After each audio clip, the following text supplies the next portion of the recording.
Hello, everyone, and welcome back to episode 161 of the Salvaggio and Cratty Sports Podcast. Here for you again another Wednesday night, September 27th, 7:01 p.m. Normally, during the NFL season, or at least until Bruins and Celtics start, we start with football. But the Bucks, the Trailblazers, and so on and so forth had other plans, didn't they, Ryan? How are you doing? How are you feeling about this trade? They did. I was feeling a little better earlier until I found out from you. You texted me.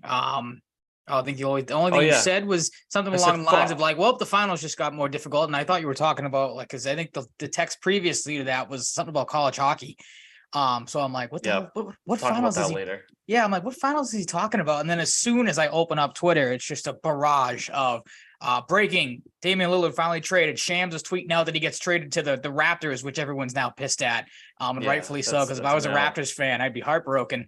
But yeah, all over Twitter, it finally happened after months of hearing that, oh, it's Miami or bust, heat this, heat that.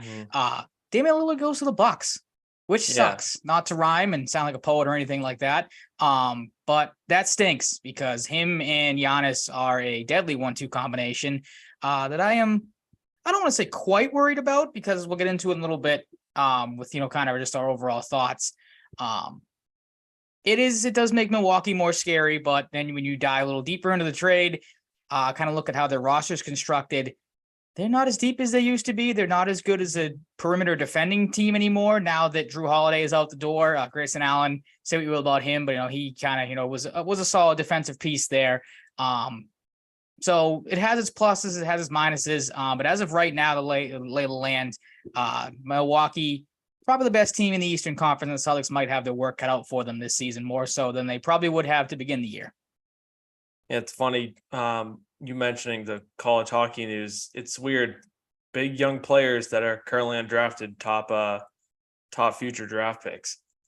Certainly like to make big decisions on Wednesdays all of a sudden. I wonder what's next. I'm sure I'm not going to run down the list, of course, but I'm sure there are some big names I'm not thinking of the top of my head that could commit soon. Maybe the next one will be Wednesday. Keep your eyes out if you're a college hockey fan. But yeah, I was thrown off by this. Coworker walked past me and said, "Did you see the Lillard trade?" And I was like, "No." Expecting to hear the Heat or the Raptors. And then it was the Bucks. And I feel like the Bucks just swooped in and said, "Let's keep Giannis happy and let's boost our odds on another title." And the trade was pretty crazy. Finally ends the DeAndre Ayton saga as well. Yeah, that's another layer in it. Absolutely. Not sure how happy he'll be in Portland, but he doesn't really have a say in that. So I'd have to guess pretty let's happy. Get into it. Not to cut you off or anything, but I mean, this is a guy that I think we've joked about in the past. Plenty of people have, kind of criticized for his lack of toughness or maybe buy-in when it comes to the Suns, stuff like that. A guy that, is obviously has all the talent in the world with a top draft pick as he was a couple of years back. But, has not had his moments in the NBA per se. He's had some, some great games, some good stretches here and there, but a guy that I think has been criticized quite a bit. I wonder if this is a type of thing where it's a change of scenery type of thing might do him well, because things obviously not really working out in Phoenix, kind of on the outs there. We kind of talked about this a little bit through text. Seems like everyone pretty much worked out pretty decent in this trade. Obviously, you mentioned it, the big one. Lillard goes to the Bucks. The Blazers get Drew Holiday, who is not going to stay there long.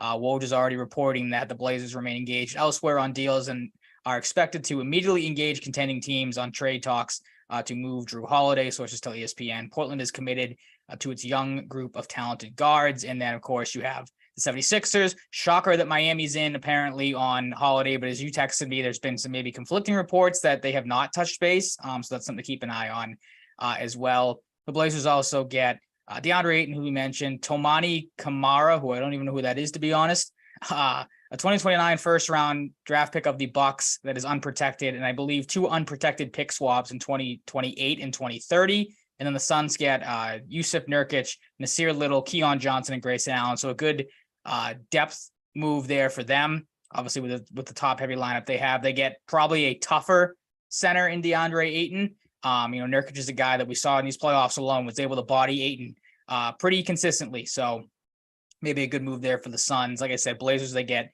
some youth in Ayton, a guy they can build around. Kamara, I believe, was a 2023 draft pick or a second round draft pick. So maybe they see some talent in there. And then obviously the picks is the big thing for them. And then Damian Lillard, as we said, is the big fish that goes to the Bucks. As I mentioned, or you mentioned, excuse me. This to me, as you said, I agree with you, screams that we have to do something to keep Giannis happy. I didn't see it. I saw rumblings on Twitter. Apparently he was on a podcast the other day, and I don't know what the question was, but he brought up that, I think maybe he was probably asked about his future in Milwaukee. And I think he basically said something along the lines of like, oh, I'll have to reassess, if this franchise is really serious about winning or something along the lines of that. So you have to think that pretty much set off some red flags and some alarm bells in the Milwaukee organization. Cause obviously this happens either 24 hours later or whenever he was on that podcast. I forgot to look that up, but yeah, like you said, it screams, keep Giannis happy. A buddy of mine brought up a good point. We were talking about it. He said Milwaukee and Boston kind of have the same championship window, it seems. You compare obviously Giannis to Tatum, the flight risk potential if they don't sign their extensions when they're up. So Milwaukee sees obviously a big fish out there, and Damian Lillard goes out and gets them, and obviously puts a pretty solid 1-2 punch together with Giannis. Yeah, absolutely. It obviously makes them more formidable. It makes a likely conference finals matchup more appealing and exciting, but I don't know. I was talking to some coworkers about this, and doesn't really feel like a guy that's going to be super hard to shut down in the playoffs to me. I mean, Lillard has his moments. Obviously, we haven't seen him on the biggest of stages, be in the finals, and I don't think Portland ever made a conference final, so I can't imagine he's a guy that's gonna, wilter when it comes to the playoffs. But like I said, they do get a huge boost on offense. There's no doubt about that. But this is a guy I think you can, as much as I like Damian Lillard, I think he's an all great player. A guy you can pick on defensively. He is not up to par with Drew Holiday when it comes to defense, and that's kind of one of the big takeaways for me too, as I mentioned earlier. Yes, this does help the Bucks quite a bit on offense. It gives them obviously a dynamic trio, because we haven't even mentioned Chris Middleton, if he's back, fully healthy, what he brings to the table. But it also, I think, severely hurts the perimeter defense. And Lillard's not a guy that's going to shut down your top players like Drew Holiday we've seen do in the past too, whether that's Jason Tatum or Jaylen Brown, whoever he's on. So that to me, I think, is a big loss that maybe some people are skating by, because again, it's Lillard, so that's going to get all the attention. But not having Drew Holiday there, and now the potential of him maybe going back to an Eastern Conference rival. We'll get on the Celtics in a second, what they should be doing, if they should be involved in that. I think you and I are both in agreement that they should be. It's going to be interesting to see. The Bucks could very well just run everybody out of the building with the trio that they have, or they could, get into some close games here, maybe falter down the stretch because they don't have that lockdown guy on the perimeter. So it'd be interesting to see how that works out. But again, a very solid trade all around. I think we can't complain too much unless you're a Heat fan or players. I don't know if you saw Jimmy Butler and Tyler Hero, who obviously was in huge talks when it came to these deals. His name was thrown around quite a bit, throwing out there that the Bucks needed to be looked into for tampering because of this trade. So a little salty in Miami, players, fans, ownership, maybe, depending on how you look at it. So interesting to see how that dynamic plays out. Yeah, Tyler Hero followed it up too, but I'm glad Jimmy Butler clarified that didn't hear from him. So exactly, I was wondering, in his own video. So, yep. So that clears that up. My big thing with Holiday is not only getting him to add defense when you trade a guy like Smart, it's also to keep him away from Miami or any other Eastern Conference team that could arise. Do I see here? Are you thinking they could go for Holiday or Hield, or do you think they could go for both? It's probably one or the other. I don't think they, from a contract standpoint, I would have to assume Brogdon is the guy going out in both of those deals, which probably people have speculated on. Right? Yeah, absolutely. So that's kind of where I'm at. It's now the Celtics can pivot to one of two directions. You can either go for we'll try to match Milwaukee with the offense and get Buddy Hield, one of the best 3-point shooters in the league, which would be a big step up there, a nice solid piece of your addition to your team. Or you could go to the direction, as we talked about, on the side, leaning towards the side of irony, where you gave up on Drew Holiday. We're going to take him and we're going to use him against you and shut down the guy you just brought in Damian Lillard. That's the route I think you and I, as we talked about, we're both in agreement on. You like offense and everything, but as you just mentioned, you lose Marcus Smart. If you're able to bring Drew Holiday back in, depending on how you look at him, you could call him poor man's Marcus Smart. He does have a little bit more offensive ability, so maybe it's an upgrade over Marcus Smart, again, depending on how you look at the two players. But that would, for me, That's the direction I would go. And again, for the side of irony, how funny it would be if he comes in, say, like you said, you get to the Eastern Conference Finals, it's a matchup of these two teams, and Drew Holiday's out there for the Celtics shutting down Damian Lillard. That would be just poetic justice. And again, it's very ironic and very funny coming from. I imagine he would like that too, because he said literally yesterday he wants to be a Buck for his whole career. Yeah, I did see that. He comes in, shuts them down, maybe beats them in the playoffs. It maybe wins a championship. Mm-hmm. And like the Brogdon thing, if I'm not mistaken, he is, complained about how they handled his injury and being involved in the initial Porzingis trade. So like, get him out of here. Like, this is kind of like, this is your opportunity to do it, because it should line up money wise. I don't have the, cap calculations all in front of me. But this almost seems too good to be, not too good to be true, but like, seems like a layup. No pun intended. Yeah. You got to do it. Yeah, I'm glad you brought that up, because it's something that happened a couple weeks ago. That story came out that, or it might have been last week, that we didn't have time to touch on it with, obviously, you said, all the football stuff and, being in full swing with that. But I did see Brad Stevens yesterday, because he was asked about that and, asked about the injury. And he said, I think that both Porzingis and Brogdon are going to be 100% healthy, ready to go for the season. And I think more so specifically talking about Brogdon was like, he's 100% in.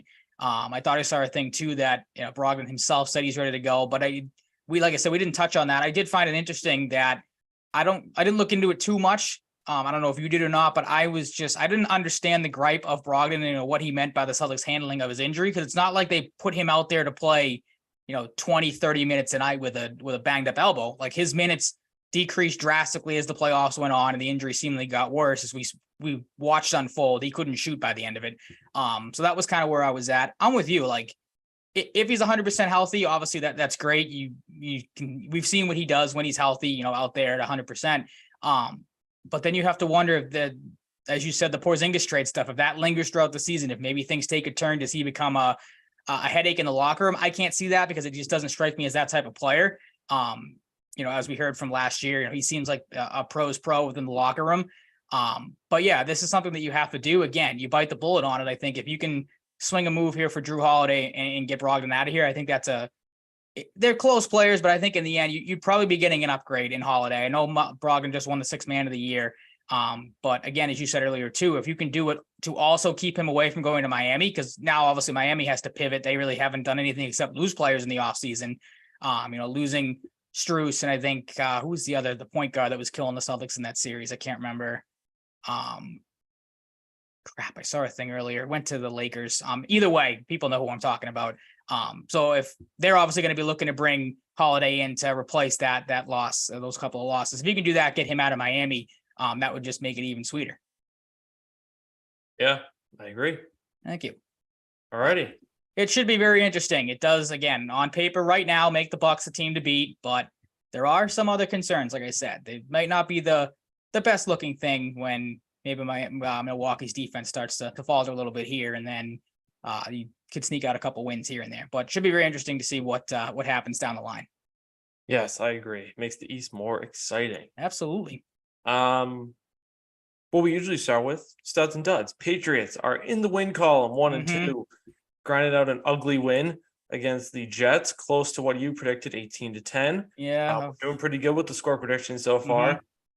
The more and more the week went on, after I talked about how I expected more points, the more and more I, changed my mind. And then I talked to my brothers and my dad when I was home a little bit this past weekend, and I was like, yeah, I'm kind of falling into this, and that ended up being the case. So I'm glad I didn't bet on the over, because that would have just been donating money to DraftKings. Yeah, would not have been good. Studs and duds, as usual. Yeah. I would like you to start. I will, but before I'm gonna real quick is because piggybacking off of that. Once I saw that, I can't remember who it was, said that the weather was going to be horrible in that game, like torrential downpours. It obviously wasn't torrential downpours, but it was raining pretty hard. As soon as I saw that, I'm like, oh, I'm just going to hammer that under. It ended up working out, because both these teams are not that great offensively at the moment, and obviously we know the defenses of what these two teams can do. And then, as we'll get to a little later, the Jets would probably get the same quarterback production if you and I played that position for them, because Zach Wilson is absolutely hopeless. But we'll start with the studs and duds, as you said, starting with my number 3 stud from the game, Juwan Bentley. Speaking of Zach Wilson, it seemed like he was in his kitchen all game long, that of course being Juwan Bentley. 6 tackles, a tackle for a loss, 2 quarterback hits, 1 pass breakup, played 100% of the defensive snaps. Bentley was great out there among a lot of Patriots defenders. Again, maybe you can take that with a grain of salt when you know that Zach Wilson is out there sacking himself and falling down in the end zone, taking safeties. Not the smartest quarterback on the planet, but we'll give credit where credit's due. And I thought Bentley played really well. One of his bigger standout games so far throughout the first 3 weeks of the season. I agree. Juwan Bentley, one of the captains of the defense. Yep.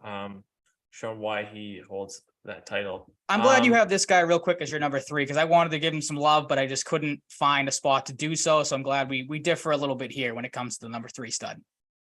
Yeah, I love what Juwan Bentley accomplished in this game. Don't get me wrong, but I think I've maybe had him in my duds both or 2 of the first 3 weeks. But it's Zeke Elliott. Tough start to the season, getting acclimated, not really cashing in on his usage, but 16 carries, 80 yards, 1 catch for 7 yards on 1 target. First big game from Zeke. Maybe he can build on it. They're going to need him too, and they're going to need him to do some work behind the scenes ahead of the Cowboys matchup. Him and Will Greer, who's around, who Cowboys gave that last audition before they released him in the preseason. He went off. So not only does he want to help the Patriots, I think he wants to help the Patriots to, kind of be a thorn in the side of the Cowboys and work along with Zeke and the coaching staff. In doing so, Ramondre Stevenson chipped in too, not as big of an impact, but 19 carries, 59 yards, 1 catch on 4 targets for 3 yards. So a good day for the running group, but especially Elliott. And we'll see how the presence of Elliott and Greer affects the week 4 matchup, which we'll talk about later. What are your thoughts real quick? I don't know if you're going to touch on this later, but you did bring up Will Greer. What are your thoughts real quick on the Cowboys, or the thought that people are worried within the Cowboys organization that Will Greer is spilling all these secrets? Like, I find it funny that he's the guy that comes to mind first. Meanwhile, we have your running back that has been on your team for, quite some time. It's like, maybe you want to worry about Ezekiel Elliott a little bit more than, I think he probably has more to offer than Will Greer does. But I found that hilarious when it's like, oh, here we go. I think I coined a hashtag Greergate with him potentially spilling all the Cowboy secrets. Yeah, I guess only because Will Greer's been in the system more recently, definitely not longer, but I don't know. Maybe that's just the first guy that came to mind. But, yeah, I guess. But they got 2 guys to worry about, I guess. Yep. But yeah, like you said, same thing. I agreed. Zeke, it looked like Stevenson is still trying to find his footing, it looks like, but Zeke, as you said, after 2 tough weeks, good to see him be explosive in this game and, be able to find the hole a little bit more than he has the first couple of weeks, which obviously is good to see moving forward. Hopefully, you can get more of that. It's kind of why you brought him in. Absolutely. Either to take some heat off of Stevenson or, take over if he needs to, which he did here, led the backfield. So next up, we have unanimous number 1 and 2 studs. 2 and 1. Yep. We'll start with 2, of course, build our way up to the top spot. A guy that I think at this point, I know it's only 3 weeks in, but I feel like he's going to be a main staple of this studs list if he can continue to do what he has done against the elite talents in the NFL. I have him as 2, though.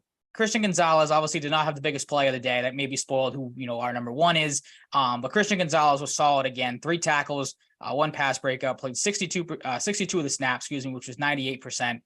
Was 2 for 3 in coverage for 19 yards allowed. Of course, elevated to the number 1 corner spot with the Jones trio all out. And he was dominant again against Garrett Wilson. 23 routes run, 3 catches, 18 yards allowed. And then this stat from Evan Lazar kind of to put things in perspective. I know we've talked a lot about Gonzalez the last couple of weeks, but Patriots rookie Christian Gonzalez so far this season against the Eagles held Brown to 4 catches and 47 yards on 19 routes. And Devonta Smith had 11 routes in that game, 2 catches, 22 yards, and a pass breakup for Gonzalez. Against Miami, we know he held Tyreek Hill to no catches on 2 targets, also had the pick. And then Jalen Waddle ran 4 routes against him for 1 catch and 15 yards. And then, of course, as we just said, Garrett Wilson, 3 catches, 18 yards. Maybe for the people that maybe aren't still sold on Christian Gonzalez, and if you're one of those people, I think you need to open your eyes. But maybe you will argue that it's Zach Wilson. Garrett Wilson really didn't have a chance in this game to have any sort of explosive plays or anything like that. But to that, I will say, wake up. Christian Gonzalez has been very good and will continue to be very good because he is looking like a bona fide number 1 corner so far for the Patriots, which is nice to see. Yeah, maybe Tyreek Hill wants to be a porn star after the NFL because he got fucked by Christian Gonzalez. I was like, what is up with this guy? I saw that today too. I'm like, Jesus, just the stuff coming out of this guy's mouth the last couple of weeks. Yeah, it's something every week. I don't He's had quite the past few years. But yeah, Christian Gonzalez, like, what more can you ask for? You have 2 solid first appearances, a little bit of tough time with AJ Brown, but nothing crazy.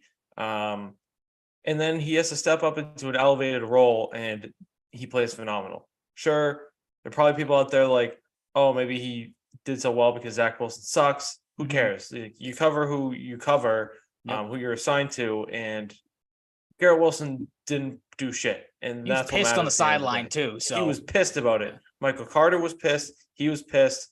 The receivers coach catching flack. Anybody else on the sideline? It's not good. It's not good in New York with the Jets. It's that team is a not that it ever is. No. Not that it ever is, but it was before Aaron Rodgers got hurt. But the Jets truly symbolize the phrase, "This is why we can't have nice things." Literally, no one does it better. No one does it better than the Jets. Maybe the state of Minnesota when it comes to winning championships, but not to show a ricochet. Throw a ricochet shot at them, but I just did, I guess. So, Ryan, reveal to the people who our number 1 stud is. Yeah, like I said, if you watch the game, I spoiled it with the biggest play of the game. Even though the Patriots offense did try to give that game away twice, gave the ball back. After this man waved goodbye to the opposing team, it's Matthew Judon. I think the first time he makes the studs list for both of us, which is maybe surprising 3 weeks in, knowing what Matthew Judon does and the hot starts he gets off to. But he was excellent in this game. 4 tackles, might not seem like a lot, but they were big tackles. 2 sacks for 12 yards lost, 2 tackles for losses, 3 quarterback hits. Only played 42 snaps, which is 67%. So he wasn't out there a ton. But when he was effective. Crazy. Absolutely. Like I said, despite the offense giving the ball back twice, try to give the game away. His safety was the biggest play of the game. Really put the pressure on the Jets to try to come up with something late, which of course they could not do because they are the Jets, because they are led by Zach Wilson. His spin move, I believe it was Becton who was on that side at that time. Phenomenal technique from Matt Judon. We've seen it before. Like I said, a guy that maybe not off to the hottest of starts as we're used to, but definitely found his footing in this game and was, for the both of us, as you said, our consensus number 1 stud from the week. Yeah, and not only is a safety in that situation important, a safety in any situation is just demoralizing. It's an embarrassing thing to have happen to you. But it is entirely unsurprising in a Zach Wilson-led offense with some question marks you can say on that O-line. But yeah, it's Matthew Judon. I mean, he's a beast. What more is there really to add besides what sums it up pretty well. So, yeah, on to the duds. Yeah, fair enough. And this might be the first time this man has ever entered the duds list because we don't spend a lot of time on the long snapper. But when you are, I believe, the second highest or the highest paid long snapper in the league, and you have 2 screw ups that result in 2 missed field goals, rookie. Yeah, for your rookie too. Yep. So that puts a lot of more pressure on the rookie to, go out there and play well. Also the fact that if you made just one of these and didn't have one of these bad snaps, we would be 2 for 3 right now in score predictions. I would have one, you would have one. So thank you a lot for that one. Joe Cardona, like I said, you're the highest paid long snapper, the second highest, whatever it might be. 2 horrendous snaps, like you said, for your rookie kicker. So not a lot of confidence there probably for him after you missed the first one. They were both shanks too. They were horrible. But you put it more on Cardona, as the broadcast said, 2 high snaps. The second one, I think they got down and were able to put the laces out on. So maybe you put that on Ryland, but I'm not going to. I'll put it on Cardona. Tough game for him. A guy that obviously, you know what you get in him. Pretty good for the majority of his career. Just a bad game here. Like I said, not going to spend too much more time on the long snapper for the Patriots. Yeah, and when you're getting bad snaps in a game like this with wind and rain, it doesn't make it any easier on your rookie No, you're kicker. already behind the 8 ball when it comes to conditions. You need to be perfect, and was not. Yeah. I'm not going to put any blame on Ryland. It sucks having a rookie kicker. I'm not saying this against Ryland, but like you always feel worse when you a young hold kicker your breath. Yeah, misses. Like, he just looks like a nice guy, like nice normal dude. Shout out! I saw he was at a local school or something with Matthew Slater. To be doing that with the captain as a rookie shows a lot about him as a person. So shout out to him for that. I don't have the school off the top of my head. Saw a video of him running down a high 5 line though. But yeah, not a great game for Cardona. You're getting that big long snapper dough. You got to make it count. My number 3 dud is a guy I've been a little unimpressed with this year, and it's Josh Uche. And it's not good for him because he's trying to secure his financial future. has sneakily been not that great this year. And yeah, you haven't heard his name called a lot. He had 1 tackle in this game. That was it. Played 41% of snaps. This is a lot, bigger percentage. But look what Matthew Judon did with 67% of snaps. 4 tackles, 2 sacks, 12 yards lost, 2 tackles for loss, 3 QB hits on 42 snaps. Uche plays 26 and has 1 tackle. Maybe he only played 41 snaps because of performance. Maybe that was just the scheme.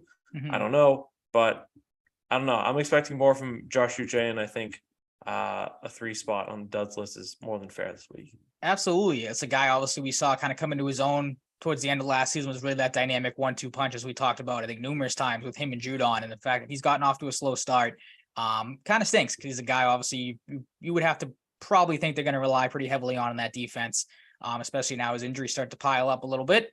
But we'll have to wait and see, of course, on him. Yeah. It's not great. He's another one, too, though. It's kind of like become the Judon and Dietrich Wise show, too, a little bit of Christian Barmore. Yep. I mean, not that Dietrich Wise hasn't been, effective in the past, but I don't know. You kind of hope more from Uche as the younger guy, second round pick. So Yep, you're in wait and see. I feel like he's another guy. I can't remember who it was. I said either last week or 2 weeks ago, but a guy that you'd have to think isn't going to stay long on the duds list, because you'd have to think with his talent and his skill, as we've seen before, he'll figure it out at some point. Right. Yeah. But we have a consensus 1 and 2 again, which is a bad thing in one sense, but also a good thing because we didn't have a ton of people to choose from, I guess. True. That's a fair way to look at it. Who is our number 2 dud? I was going to transition it into one guy that might not figure it out because he has not looked good this season. I gave him the benefit of the doubt last week coming off an injury. But this week, as you have in your little blurb about him, he just flat out sucked. Cole Strange was a turnstile once again at the left guard position, so much so that he was replaced by Antonio Maffi, I believe, halfway through the second quarter, or maybe it was the start of the third quarter. And the broadcast tried to play it off as, Cole Strange is over there on the sideline trying to, he's on the bike trying to figure out his knee situation. I don't buy it. I think he was benched. We saw Bill Belichick use the injury excuse before when it comes to benching players, as he did with Mac Jones last year in that Bears game when Bailey Zappi came in and everyone lost their minds. Cole Strange, 2 hits allowed, a holding penalty, 44 snaps played, 61% of them. The holding penalty, of course, negated the 3-yard Stevenson run on 2nd and 6. So not a crazy play, but could have made a third down a little bit more obtainable if you got to that spot. He has not been good. Again, gave him the benefit of the doubt last week because of the injury. But as your offensive line gets healthier, maybe some guys start to come in their own a little bit, as we saw maybe with Maffi and Vidarian Lowe. Cole Strange might be on the way out here. Probably not, because it is a high pick for a guard that you'll get into in a second. But he has not looked good and has not instilled a ton of confidence in myself, or probably you, seeing that you have him as your number 2 dud as well. Yeah, I'm just going to say he sucks. As of now, he sucks. He's not good.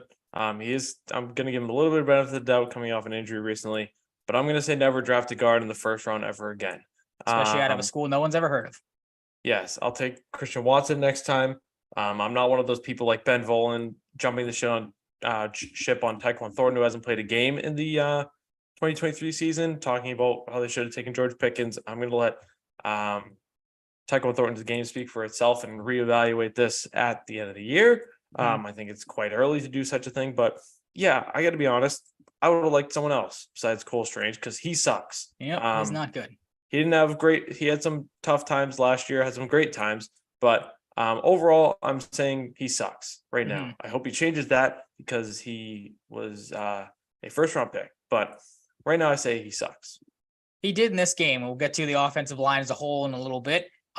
But when he has the 2 hits and the holding penalty, and pretty much everyone else has a clean day, surprisingly, for the most part, against a pretty solid Jets defense, it's going to stand out a little bit more. So hopefully he can figure things out. But as of right now, not too confident in the starting left guard. Not too confident in this guy either. The big Ryan, hold on. Go ahead. An important question in the chat. From Mika Love You in the Facebook chat said, "Did you fart today?" I have. At some point, yeah. I'm sure yeah. Everyone passes gas. Who amongst us doesn't? Fair enough. That's a great question. Thanks for the question. Thank you. Looking forward to more. Yeah, then I'm about out on our number 1 dud. Can I transition that question into the statement? And our number 1 spot is a human fart. He's the guy the fart from Rick and Morty. Juju Smith-Schuster. talk about a guy in close range that sucks. Juju Smith-Schuster at this point through 3 weeks has been absolutely useless. 1 catch, 3 targets for 5 yards, 53 snaps. That's 74%. The second most for a wide receiver behind only Devontae Parker. Had the egregious, stupid, illegal blindside block on a potentially put away drive in the fourth quarter for the Patriots that backed him up to the 10-yard line. Not good there. Like I said, he's pretty much useless. Can't run routes, cannot not commit stupid penalties. He's taking away snaps from guys that should be out there like Demario Douglas or, seeing more Kendrick Bourne. I'm sure, as you mentioned, when Tyquan Thornton comes back, you'd like to see what he brings to the table, as you said, because you don't want to have to talk about him being a draft bust or anything like that this early on. But this is where we're at. The Patriots paid him a lot of money in the offseason. He's not a guy that they're just going to sit down on the bench and not play. They're going to put him out there week after week. And that's going to stink because right now he just does not seem to have any sort of rapport with Mac Jones or anything like that. The other thing too, maybe it was just you blame this one on Mac a little bit more for trying to go to him, but the back-to-back drives trying to go to Juju Smith-Schuster on 3rd down, a 3rd and 6 and a 3rd and 3. Not a lot of confidence there for me on the gotta have it drives and gotta have it plays. This is the guy you're looking for. I hope they're not trying to force him the ball or anything like that, to just kind of say like, hey, it is Juju. He can make these plays, because as of right now, it doesn't look like he can. Yeah, and he looks disengaged to me. Mm-hmm. He doesn't look like his head's in it. He doesn't look like he's playing for much. To me, when you're a guy that's, not been involved, not converting, and you tell the media you're happy with your role, kind of tells me that you're cool with this. Yeah, you're kicking your feet up and just, I got paid, so I'm good to go here. Yeah, well, what the fuck, dude? Like, you should say no. Like, I haven't really done shit, and we're 1-2, and we might be playing better if I played better, if I get open more. Like, all fair point. Take some accountability. Didn't really love the signing to begin with. Jacoby Myers, they didn't want to pay him the money. Looks worse and worse the more he goes off. 7 for 85 again. Yeah, Raiders. He ended his career with that egregious error in the Raiders game. So maybe you wanted to, pass on the bad juju to the Raiders, who suck. I don't know. It's a combination of factors, but like, holy shit, Juju Smith-Schuster needs to get his shit together, and they need to figure out how to incorporate him here, because we kind of had a similar situation with Devontae Parker. Devontae Parker hasn't been very consistent since he was traded for. I don't know what's good lately with bringing in receivers and not knowing how to use them. Kendrick Bourne practically didn't exist last year. Yeah, it was great the first 2 weeks season. And a great first 2 weeks last year. What's going on with bringing in receivers and not knowing how to use them? You don't know how to use Pop Douglas yet. Tayshaun Boutte has not played at all, I don't think, since week 1. No, he hasn't. Since the missed toe tap, they've had him as inactive the first last 2 weeks. Tyquan Thornton has been hurt at times, and sometimes he's just not used. What the fuck? Can we figure this out? Well, I think that goes in. You're in a position where the Bills looked like shit in week 1, and you maybe could have salvaged some ground in them in the division. And Aaron Rodgers tore his fucking Achilles. And you need to seize this division more. You need to win games. You need to beat the Cowboys. You need to roll, because the middle of your schedule is not super difficult. And if you pick up these big wins before then and you beat a team like the Chargers, maybe, or you get a win against the Bills somehow, you're in good shape. They need to figure this shit out. It's funny you brought up the wide receiver stuff, because I know as we talked about, you're not high on the sports talk radio world all that much, but listening to them, Zolak and Bertrand the other day, Bertrand brought up a good point kind of on this same thing about the lack of knowing what to do with wide receivers. And he brought up all the kind of mishaps that they've had, or some of the bigger names that they've either spent draft capital on or paid. And he brought up, you've paid over the last couple of years, you paid Juju Smith-Schuster, you extend Devontae Parker for what reasons you don't know, because they haven't looked like they've worked out. When it comes to drafting, as you said, you're going to wait on Tyquan Thornton to see what he is, but you spend a 2nd-round draft pick on him. Some people will argue he hasn't panned out yet. The colossal screw up that N'Keal Harry in the 1st round was. And then the trades that you made, you go back to, I think it was a 2nd-round pick they gave up for Mohamed Sanu. So he went way back. But just to highlight some of the just colossal F-ups at the position that you've had. And again, you're in wait and see mode on Tyquan Thornton, but most of these other guys so far, the Sanus, obviously we know what N'Keal Harry was, have been colossal F-ups at the position. So whoever's making the decision when it comes to wide receivers, whether that's Bill or somebody else, they need to be stripped of that title and that ability, because clearly the ability to assess talent at that position is not there right now, outside of a guy like Pop Douglas or Boutte, who had moments in the preseason, but as you said, has been just kind of thrown to the side here after a couple of screw ups in the first week. Yeah, it's frustrating. Mm-hmm. Yeah, it surely is, and we'll transition to it here because it ponders the question. Demario Douglas, Pop Douglas, whatever you want to call him. We find ourselves second week in a row questioning his usage from the Jets game. 1 reception on 3 targets, 15 yards. He played just 17 offensive snaps, which is 42% of the snaps, and 4 special team snaps, 13%. One of the dumbest decisions I've ever seen Bill Belichick make in quite some time. We talked about it last week with him, having the fumble and getting benched, and Bill kind of, not saying that he was benched or giving the old bullshit Bill Belichick excuses. The fact that you punished this guy last week for fumbling the football and then you put him out there in crappy conditions, as we talked about. First thing he does is have him out there, fill the punt. The guy fumbles it or kind of almost muffs it, juggles it a little bit. And then the very next punt, you don't see him out there again. Like, I don't know what you're trying to do with Demario Douglas if you're just trying to kill his confidence altogether. Because they even said on the broadcast, I think it was Romo that said it, was like, this guy fumbled last week. You have him out there trying to fill the punt. And then the first thing he does is bobble it. Like, you have to think that's in the back of his mind. If I screw up again, I'm going to be in trouble here. And then to not use him on offense for anything other than 3 targets in 17 snaps is ridiculous. This is your best playmaker on offense. This is your most explosive guy. But as I talked about, you're going to have to put guys like Juju and Devontae Parker out there because you paid them all the money. So you don't want to admit those mistakes. So instead, you'll bury the rookie who has been outside of Kendrick Bourne. When he's out there and when he gets the ball, your most productive wide receiver. Yeah, and the thing that really sucks about it too, outside of him obviously being your most elusive, quick guy on offense, like, he's not going to learn if you don't give him more opportunity. Exactly. Yep. He's not going to learn anything from being benched. Like, you get benched once, which he did against the Dolphins after the fumble. I'm sure he's learned. Mm-hmm. Like, treat the kid like an adult. I know he's a rookie. Treat him like an adult. Yeah. Like, what? It's different if you're on a team with a bunch of good receivers. We talked about this last week. You're not the Patriots of old anymore where you can get away to do this type of crap. Like, you have to let these guys work through their growing pains, especially when you have a talent like Demario Douglas has shown that he is and can be. Yeah, I don't know. They'd rather just go with an offense last week that, against a good team they would have lost, and gave me shades of Matt Patricia at times, which really, put me in a bad spot. Yeah.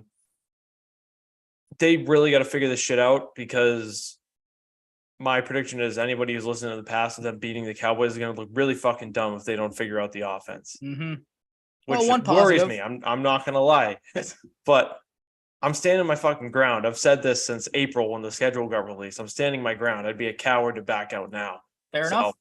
What's next? I respect you for that. I was going to say one of the positives that did come from this game, kind of jumping around in the outline here, was the play of the offensive line, as we talked about. Surprising, yes. As I mentioned, a pretty clean day. Let's say what we will about the Jets, but the defense going into this game was one of the things that we were worried about, and people talked about. It was going to be a defensive game. Could the offensive line hold up? Was it going to be healthy? You did get Trent Brown back. He had a clean day, which obviously led some people to kind of speculate that, Trent Brown gets a little bit of a raise. His concussion's gone. He comes out, plays well. So go figure about that. Cole Strange, as we know, did not play well. He was in the duds list. David Andrews had 1 hit allowed. Other than that, had a clean day. Michael Nwenu had a clean day. And then did the Patriots find their new starting right tackle? Vidarian Lowe, just 1 hit allowed after not a great like him week. better than Calvin Anderson? Oh, absolutely. Yeah, that if it's between those two guys, I'll pick Lowe 9 times out of 10. But then Mark Daniels also had this tweet saying on Sunday, the Patriots allowed Mac Jones to be hit just 5 times. All came within the first half. Jones was never sacked in this game and never touched in the second half. That stat's even crazier to me, because you would have thought at least 1 or 2 guys maybe would have gotten through here and there. So that obviously means when Mafi came in, he had a clean day as well. So that was good to see. And as you mentioned, the run game stepped up a little bit. 40 rushes, 157 yards, 3.9 on average. You had Zeke in the stud side of thing, on the studs side of the list, with 16 rushes and 80 yards. You mentioned Stevenson had 19 for 59. Good to see him going a little bit. So thoughts on the offensive line as a whole, because obviously this is something we've talked about quite a bit. We've seen at times what the struggles have led to. We've mentioned the numerous stats that are in favor of Mac Jones when he has time to throw and when he doesn't. So the offensive line play as a whole, where are you at with it? You kind of alluded to that you'd like to see Lowe at right tackle a little more if he can keep this up. Your just overall thoughts on that. Yeah, I think they were good besides Strange. And David Andrews, very good. I sent you a tweet about him. Mm-hmm. I'll find that real quick. Yeah, I forgot to add that to that. That's my bad. David Andrews. Highest graded center in the NFL at 78.8. Week 3, 30 pass blocking snaps, no pressures allowed, 6 positive run blocks. They're going to need to play like that when they face the Cowboys next week, who have a 56.4% pressure rate, which is first in the league, and a 39.3% quick pressure rate, which is also first in the league. And we got to give Trent Brown some credit because we've had question marks and concerns about him in the past. Mm-hmm. You know, maybe part of the reason the offensive line was good because Quinton Williams got banged up, and I don't remember if he came in at any point after that. Trent Brown is PFF's highest grade offensive lineman in the NFL so far this season at 85.9. He pancaked Quinton Williams. Not sure if that's the play that hurt him. I think, judging by this, I feel like the Quinton Williams injury was early. That clip is from early in the third quarter, so I believe he did come back. I might be wrong. But Trent Brown versus the Jets as well, 30 pass blocking snaps like Andrews, 0 pressure allowed, and a 92.4 PFF grade, which is first amongst tackles. Hey, money talks, and absolutely. I don't know, maybe that's going to be the case with Trent Brown. He's happier. Cool. I mean, if a little boost gives him a little boost, makes me happy. Gives me a little boost of confidence. Absolutely. I like Vidarian Lowe. I would like them to keep exploring things. I would like Tyrone Wheatley to get in there as well and see, you know, what you have in these guys. If you're giving up, you know, you're not giving up big assets for him, but you know, rotate him in. You know, Vidarian Lowe isn't going to be awesome all the time. I'm sure he's a young player. See what you have in these guys, and they did that with Vidarian Lowe first. I liked what I saw. I don't know why I feel this way, but it's kind of weird seeing an offensive lineman with 59. It's kind of throwing me off for some reason. A little bit. I don't know what that's like an appropriate number for, but I guess it's like a good low offensive lineman number. That's just how my brain works. But yeah, overall I was impressed. When you get Micah Onwenu and Trent Brown having clean days, Andrews and Lowe giving up nothing, you can't really complain. So, no, especially with how things have gone so far, and especially as you talked about what is looming in the Dallas Cowboys, we'll get to a little later, with that dynamic pass rush led, of course, by Micah Parsons, who is looking like a heavy defensive player of the year candidate. Yeah, absolutely. Like, he could be the best overall player in the league. Let's be real. Like him. I started thinking, I don't know if you saw this. Did you see that he wanted to or was planning on taking snaps at tight end at some point this year, just to try to throw a little bit more dynamic into their offense? Yeah, you think? Yeah. Imagine lining up in the red zone. You see him line up across from you. You're like, wait a minute, why is 11 out on the field right now? Yeah, and you had Tyreek Hill talking about him on Christmas as well too. Like Tyreek Hill is all over the place this year. Yeah, I don't know what his deal is this year. He's just up to something. But I don't know. He's always up to something. I do have to. We don't do it a lot. Like I said, jumping around the outline here. We'll finish up with the Mac Jones stuff in a second because Mac Jones has come under fire a little bit of late. Maybe rightfully so, depending on how you look at it. But real quick, we don't do this a lot when it comes to, and I don't know if you're going to agree with me or not, send our thoughts and prayers to Jets fans because having to, or, New York fans of, the New York Jets, having to watch Zach Wilson, I must be the most painful thing on the planet. I have to imagine. After watching him this week, obviously we know what he was, but watching that game, he is offensive to the game of football, not offensive. That would help the Jets quite a bit if he was offensive. He is offensive. 18 for 36, 157 yards. I know that was very corny, so if there's people not laughing, I completely understand. 3 sacks, 61.9 for a quarterback rating. It's clear that the Jets coaches don't even trust him to throw the football watching that game, because I went back and looked at this because I think Romo brought this up as well on the broadcast, and him and Nance at one point were just making fun of the decision that Wilson was not throwing the ball. Before the start of the fourth quarter, with the Patriots up 13-3, 6 out of the Jets' 8 drives before that began with a run play. So you want to talk about how just, one tune or however you want to word it, the Jets offense is. I think, was it Chris Jones or someone for the Chiefs was asked about it, preparing for this game. Thank you. That he basically said something along the lines of like they're a team that looks like they want to run the football instead of throw it, which is 100% accurate. 2 great running backs in the last 2 weeks haven't been able to run the ball. Still can't use them right. Yeah. Breece Hall and Dalvin Cook got to be banging their heads against the wall because they just don't get used right either. How do you feel if you're Dalvin Cook right now? I'd be like, get me the hell out of here. As soon as the trade deadline comes, I got to go somewhere else. Trade me to the Patriots, the other team I was talking to. Yeah, exactly. That's what probably after this game, he was probably like, Jesus Christ, I should have signed with the Patriots. Trade him to the Chargers. Maybe the Chargers should pick him up with Austin Eckler's injury troubles. Yeah, banged up. But yeah, I mean, I don't know if you're the Jets, how you can move forward with this guy as your quarterback. Robert Saleh, it's going to cost him his job. What's up? Trevor Siemian. Oh yeah, he's the answer. I did see that. Out of all the veterans that they were looking at, the hilarious that Matt Ryan declined wanting to go there. He basically was like, "Yeah, I'm fine with my not reporter, his analyst job that he's doing." Even more hilarious is you sent to me that Colin Kaepernick is basically begging to go to that team, which I don't know how much at this point he'd be an upgrade over Zach Wilson, because both of them are not in any shape right now for football activities. Like, I saw like someone like released that without his permission, Kaepernick. But the fact that it was I forget who they said it was. I also don't know if it was true. Colin Kaepernick and his camp need to find shape. You just go away. Yeah.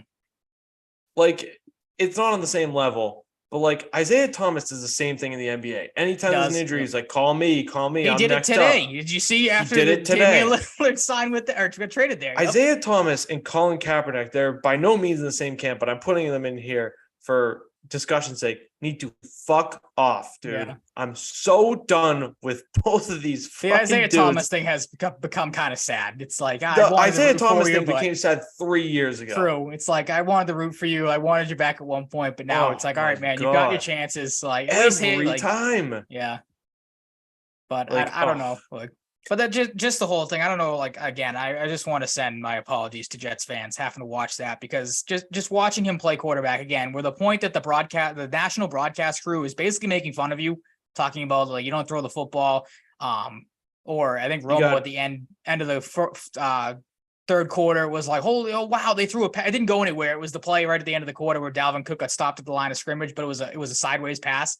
And Romo was like, oh, there's a pass, but it didn't go anywhere. So just, I don't know what the Jets see in Zach Wilson anymore. Like, I get that, you spent a high draft pick on him. You don't have to play him anymore, because you should know at this point the guy cannot play the game of football. Which is the biggest mystery ever, why he went number 2 overall. Obviously, there was reason behind it, but like looking back, also Joe Namath is calling him out. Like, does Joe Namath not realize he was not a good quarterback? He won 1 Super Bowl. He had a 172 and 220 TD to interception ratio. And he played 1 billion years ago. Like, can Joe Namath shut the fuck up? I think Joe Namath at this point is more known for that drunken mishap. That was him with the interview. We wanted to kiss the sideline reporter, right? Yeah, sideline reporter. I think if you bring up Joe Namath's name at this day and age, that might be the first thing that comes to people's minds more so than his playing career. Like, God, like, just shut up, dude. Like, you weren't good either. Like, like, let's be real here. You just got a big name for some reason because you won a Super Bowl. Did it in New York. That's the only reason why. Yeah, that's the reason why too. Ryan. Yes, I'm here. Is Mac Jones a dirty player? I want to say no, because I want to defend my quarterback, but he's not. That video Sauce Gardner posted proved it's a ridiculous video. Yeah. I don't believe him. I don't believe him. I mean, I will not believe Sauce Gardner until I see conclusive video evidence. That's the thing. It's like the audio. Yeah. The video doesn't show enough to allow, at least in my opinion. My whole takeaway from this was the fact that there was talk of Mac Jones potentially getting suspended for that. Like, they had to put out a report that, he won't get suspended. What was the crazy thing for me? It's like, yeah, you could argue that maybe with his antics in the past, there's a history here, and that's probably why people were looking into it. But the fact that nobody is talking about or looking into the CJ Mosley body slam that happened before it. And again, I don't want this to come off like I'm just defending Mac Jones here and defending my quarterback and everything and being a Patriots homer. But like, why is no one talking about that? I get there was some extracurriculars after the play. Maybe Mac took it a little too far with the extra shove after the whistles had blown. But the fact that there was no flag during it, the fact that no one has said really anything after it, that CJ Mosley just gets away with a body slam, which then obviously led to all this other stuff with Gardner claiming a sack tap and everything. That was one of the crazier things for me. Yeah, it's one of those things too, where like it happened to a Patriots quarterback, so nobody's gonna. True. Everyone's gonna kind of look the other way. Like, I will say though, with the Sauce stuff, like the one thing that makes me think he might have done it or something similar is like, why would Sauce have thrown him to the ground? Yeah, that's what I mean. It's like they have to, and that's kind of been the people's argument, is like he doesn't just do that to do that. Like, there had to be something to provoke it. I can't just outright say Mac Jones did it when there's no video evidence. True. Like, he posted a video from a 2003 Nokia phone. Like, come on, what are we doing here? Yep. There's no definitive like arm swing, or that's why some people I think have kind of speculated that maybe Jones, when he walked by him, gave him the old like flick. Yeah. or a quick little wrist. Yeah. Little subtle one. But no, I mean, it is tough because I feel like he's kind of, obviously people are calling him the Grayson Allen of football. I may be harping back to just Boston sports. Like at this point, he's kind of not obviously the same level of player by any means. But at this point, he's kind of got the Marchand effect where now it's like, yeah, it's like, all right, like you've done this before. There's been numerous, and I got them all listed here. NBC Sports Boston kind of put out all the stuff that Mac Jones has allegedly done. You obviously have the ankle twist with Brian Burns back in 2021 against the Panthers. The Bears that, sliding for the first down, I think it was, and extended the leg to kick Jaquan Brisker in the groin, quote unquote. You have the Eli Apple incident in last year's Bengals game where he dove at Eli Apple's legs rather than pursuing the ball carrier. I believe on the interception he threw. You obviously have this, what happened with Sauce Gardner. And then this I didn't know about. I find hilarious because I'd like to know what gripe Calais Campbell has with Mac Jones trash talking. Like that just screams like you're soft if you can't handle Mac Jones trash talking you. Yeah. For the type of player that Calais Campbell is, like obviously big, great player. Come on, but I found that the kid's name is McCorkle. Let's be real. Yeah, exactly. Here. It's like you're letting Mac Jones get under your skin because of trash talk. He's a Mike at the same time though. He's McCorkle Mike. Yeah, something. But yeah, I mean, there is history there. I thought Devin McCourty did a good job summing it up because he was obviously asked about it being Mac's former teammate. He said, quote, "You can't keep defending the same things." So I think he needs to do a better job of that. I don't think he's a dirty player or a dirty person. And I think somewhere along the line in his competitive edge, he's doing things that you don't really need to have on the football field ever. So I agree with McCourty there. Like, yeah, he definitely has that persona around him that Mac is maybe going to do these crummy things from time to time. It's probably not the best place to do that, obviously, with the antics and everything, but I don't think he's going, like, to me, a dirty player is like an Ndamukong Suh type where you're going out there, or Vontaze Burfict going out there looking to hurt people or stomping on guys. Mac's not doing that. He's doing this like this kind of petty crap. So maybe that takes Mac down a little bit in people's eyes, but come on, like wear a cup. Yeah, exactly. Football. Maybe you should be wearing a cup to begin with. It's a pretty. Does football need enforcers? Does football need enforcers? Maybe. Yeah, I don't think Mac Jones is a dirty player, but like there's reason to believe. I don't know. He doesn't like stick out to me as this like bad guy though. Maybe I'm biased, but he's the football Brad Marchand. He's a little bit of a rat. A little bit of a rat with a little spunk to him. Mm-hmm. Just hope he doesn't lick anybody. That'd be kind of hard to do. Taking it a step too far. Yeah, that'd be a little much. Week 4, Dallas Cowboys. Patriots will win this game. They will cover the spread +7. Mm-hmm. And all will be good. The Cowboys coming at 2-1, as you've noted here, after a surprising 28-16 loss to the Cardinals, which may make one wonder: will the Cowboys be angry and stop the Patriots? Certainly possible. Yep. Will you and I talked about this to an extent? The Patriots will win a close game. I see 2 scenarios: the Patriots lose by 2 touchdowns. The Patriots win close. It's either a blowout or they get lucky. Yes. Mac in a dome. I think that could be promising. I think he could thrive in a dome. That's something to monitor. Okay. Was pretty good that Minnesota game in a dome last year. I was wrong last week with the over, but I would take the over this week. 42.5. And I like the Patriots this week. I think this showed that the Cowboys are vulnerable.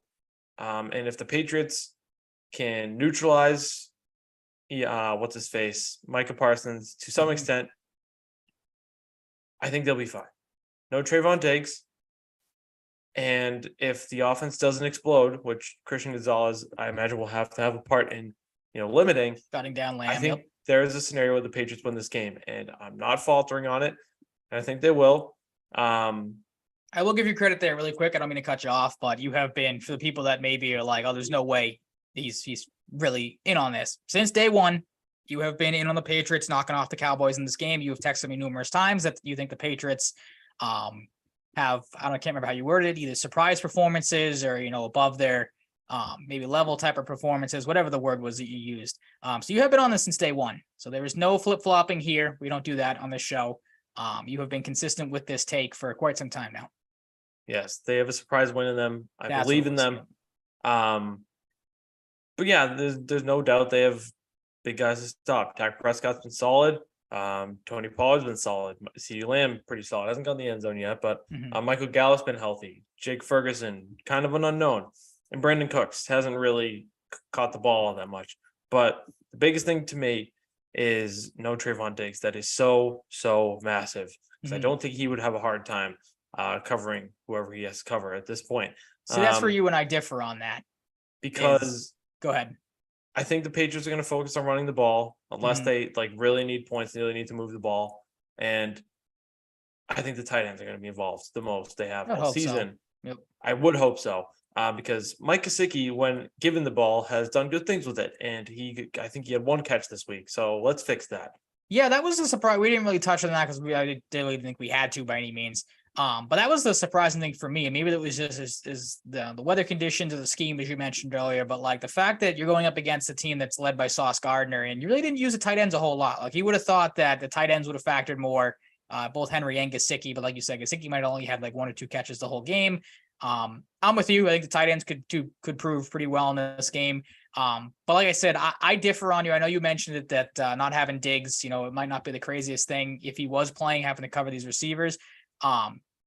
Whether he played or not, that's not going to be a big thing for me because we know the Patriots don't have any world buster receivers out there. So it's not like the guy has, the Cowboys are sitting there going, oh crap, the Patriots have a top tier receiver guy. How are we going to cover him without Diggs here now? As I texted you, like the thing that you would have liked to have seen, obviously you never wish an injury on anybody, but the Cowboys not having Micah Parsons would have been a huge difference maker in this game and would have maybe led me to lean more towards the side of you, that the Patriots have a chance to win this game. Cause I think, again, we did see the offensive line, take steps forward in this past game against the Jets. But to me, I think that we saw firsthand the Cowboys what they were able to do to the Jets. I just think their defense is so much better.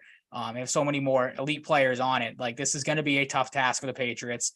We saw obviously the run game get going a little bit here. Cardinals were surprisingly able to run the ball with James Conner against the Cowboys. Can the Patriots do that? To me, I still think there's too many question marks for this Patriots team that need to be ironed out. And like you said, I don't feel confident about the Cowboys coming off a loss to a team that they probably should have manhandled in the Cardinals. I think they're going to be very pissed off because of that loss. They obviously have the benefit of coming home. If this game was at Gillette, I might feel a little differently about the Patriots' chances, but the fact that it's in Dallas off a tough loss for them, I just think this game just completely screams Cowboys all the way.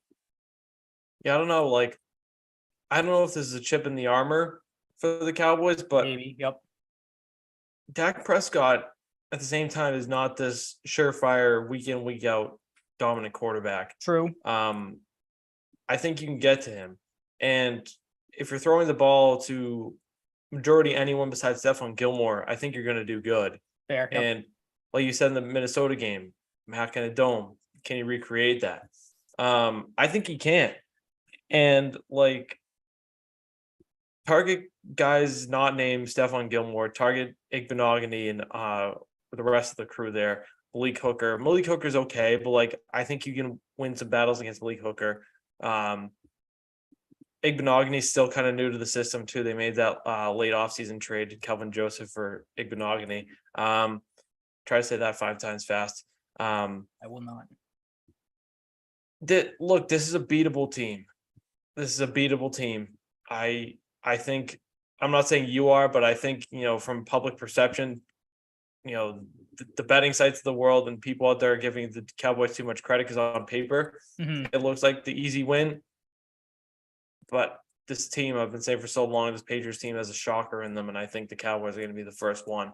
A big thing, too, for the Patriots, it didn't end up being a huge thing against the Dolphins. Didn't really affect them against the Jets, but Jonathan Jones' participation in this game will definitely have an impact. He was limited today. Might as well just segue into the injury report. Daniel Quale was placed on IR. I believe I saw he had a torn bicep or biceps. Devon Godshaw is limited with an ankle injury. Christian Barmore with a knee injury. They signed Manny Jones, not Danny Jones, to the practice squad for depth at the D-line position. Sidney Sow still limited with a concussion. I don't really understand when players are limited with concussions. Yeah, how are you? Either I feel like you're either practicing or you're not. Probably like very slow speed stuff. Like you're taking like walkthroughs and everything. Like, I forgot to put what Jonathan Jones' ailment was, but it's okay. Jonathan Jones was limited as well. Nothing crazy concerning there. Like, I haven't heard anything about Barmore or Godshaw that has me like super worried about their status right now. Knock on wood. Hopefully Jonathan Jones can play.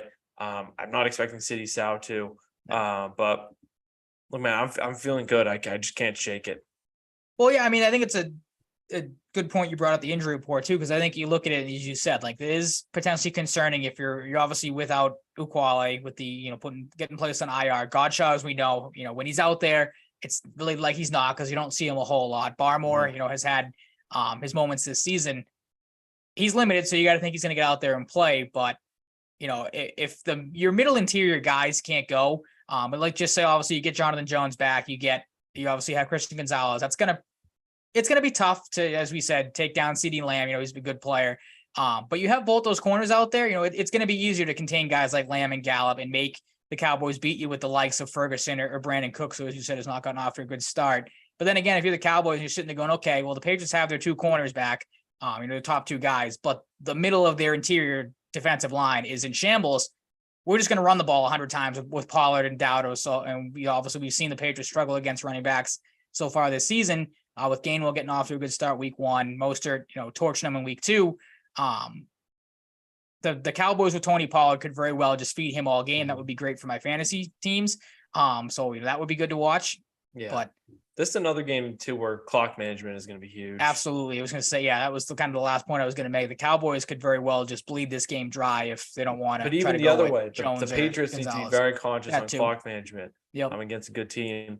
Also, just realized the Patriots, with the addition of Manny Jones, have 5 Joneses on their roster. They do. I saw that tweet earlier. It's like the Patriots are just stacking Joneses at this point. Can't say that about the Cowboys. Makes you think. Really can't. Can't say that about any team. Patriots. Oh, they have Jerry Jones. So if they want to bring in Jones department. Yeah. Hey, one's cool, but is it 5? I don't know if they have any other Joneses. Yeah, checkmate. Yeah, I think we've kind of surmised things here with what to expect. The Patriots have not played the Cowboys since 2021, as you've noted here, which was an OT thriller that I remember being frustrated about. I was very upset with that. That was my beginning of my hatred for Jalen Mills, who has not done a whole lot this year, but has not done a whole lot to mess up either. So he's kind of flown under the radar. I got to be honest, I don't think I've noticed Jalen Mills once outside of week 1. No, they haven't really called his name. Maybe that's a good thing because teams aren't, throwing. Obviously, he's probably playing more safety now, so you're not going to hear him a whole lot from him. But who's the guy that we haven't really seen a lot that I kind of hope steps up in this game? I'm not saying he's played bad. This kind of feels like an Adrian Phillips game to me, where he makes an impact. Yeah, Kyle Duggar. That's kind of. Kyle Duggar's usage is going to be interesting because Ferguson is not this big proven guy. Is he going to be on Ferguson all game? Is he going to drop down and be like a hanging linebacker, hybrid safety linebacker type of alignment? I don't know, but I like them to limit the Cowboys a little bit. CeeDee Lamb will be tough. Yep. But we know Christian Gonzalez has been up to the task. Hopefully he can be that again. Hopefully Jonathan Jones will be healthy to take some pressure off. Marcus Jones, we don't know. Wait, did they place him on IR actually? I think Marcus is on IR, yeah. So Marcus and Jack both on IR. Yeah, I got ahead of myself. Jack's been on IR. Man, this would be something if Marcus, Jack, and Jonathan were all in the game. I'd feel even more confident. Yeah, this game was something. Mac Jones had a decent game. 15 for 21, 229, 2 touchdowns, 1 interception. The run game didn't really do much. Hunter Henry had a touchdown. Kyle Duggar had a monster game. Hopefully he can do that again. And Dak torched them. So I'm hoping that doesn't happen again. Zeke Elliott had a good day, 119 total yards. Dak had 36 for 51, 445 yards, 3 touchdowns, and an interception. Parsons was a beast. They had 5 QB hits, as you have noted here. Things have changed on both sides, though, a lot since. So, new slate, coaching advantage. I'm just going to say that outright. I hope nobody disagrees with me. No, you're backing Mike McCarthy over Bill Belichick. I know, we've had our criticisms of Bill, but I'll take that coach over Mike McCarthy. They have some differences in play calling than they did in 2021. Kellen Moore isn't around anymore. True. Anymore. I see what you did there. Let's see what the Patriots can do. Real quick, too, on that last game, because now I'm remembering back to the other thing we were so pissed off about after that game happened in the overtime. They had Mac throw the ball no times in the overtime. They were playing just we'll stop Dallas, we'll get field goal and win the game. We were like, what are you doing? Just let the kid go. He obviously had the touchdown that we didn't talk about, that 75-yarder to Bourne to answer back after the Diggs interception, which was a great play for Mac. And then, like we said, to come out and watch him not throw the ball in overtime, you were like, what are you doing? Let the kid rip it. If he loses it for you, he loses it for you, but he's got to learn at some point. So that was one of the more frustrating things too from that game. Yes, it was. Good point. You have an interesting section in the outline here about maybe taking a page from the Cardinals, which is something I wouldn't have expected to say exactly. this Yeah. year. Yep.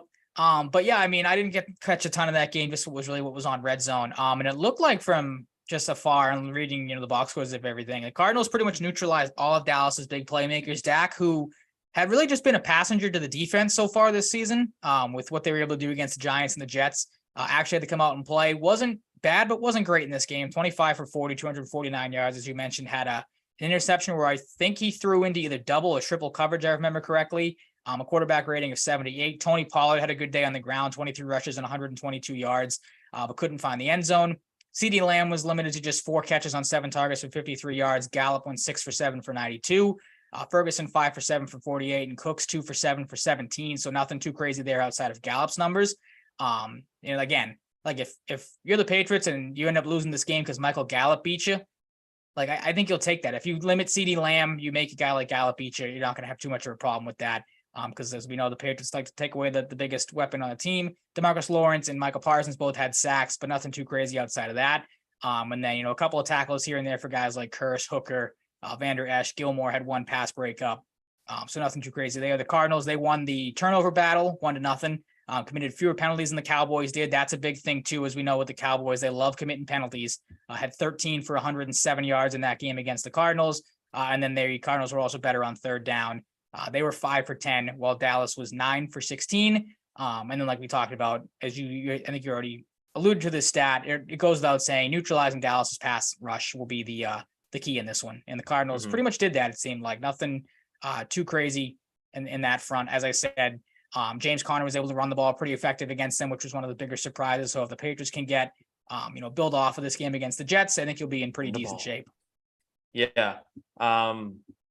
Cowboys really putting up BC versus Florida State numbers, 18 penalties in that crushing loss due to a dickhead taking a face mask penalty at the end of the game that ruined it. Something I forgot to mention that I just want to highlight quick. Shout out to Pharaoh Brown against the Jets. Yeah, absolutely. Yep. He very easy could have found the studs list with the big touchdown run. I think it was 13 personnel that Andrew Callahan mentioned. They had whatever scheme it was, whether it was 13 personnel or not. I think 3 tight ends on the field. They turned it in on run plays 7 times leading up to the Jets game. They pass it once. The Jets aren't prepared. Pharaoh Brown is wide open. One of Bill O'Brien's guys from Houston. So shout out for that.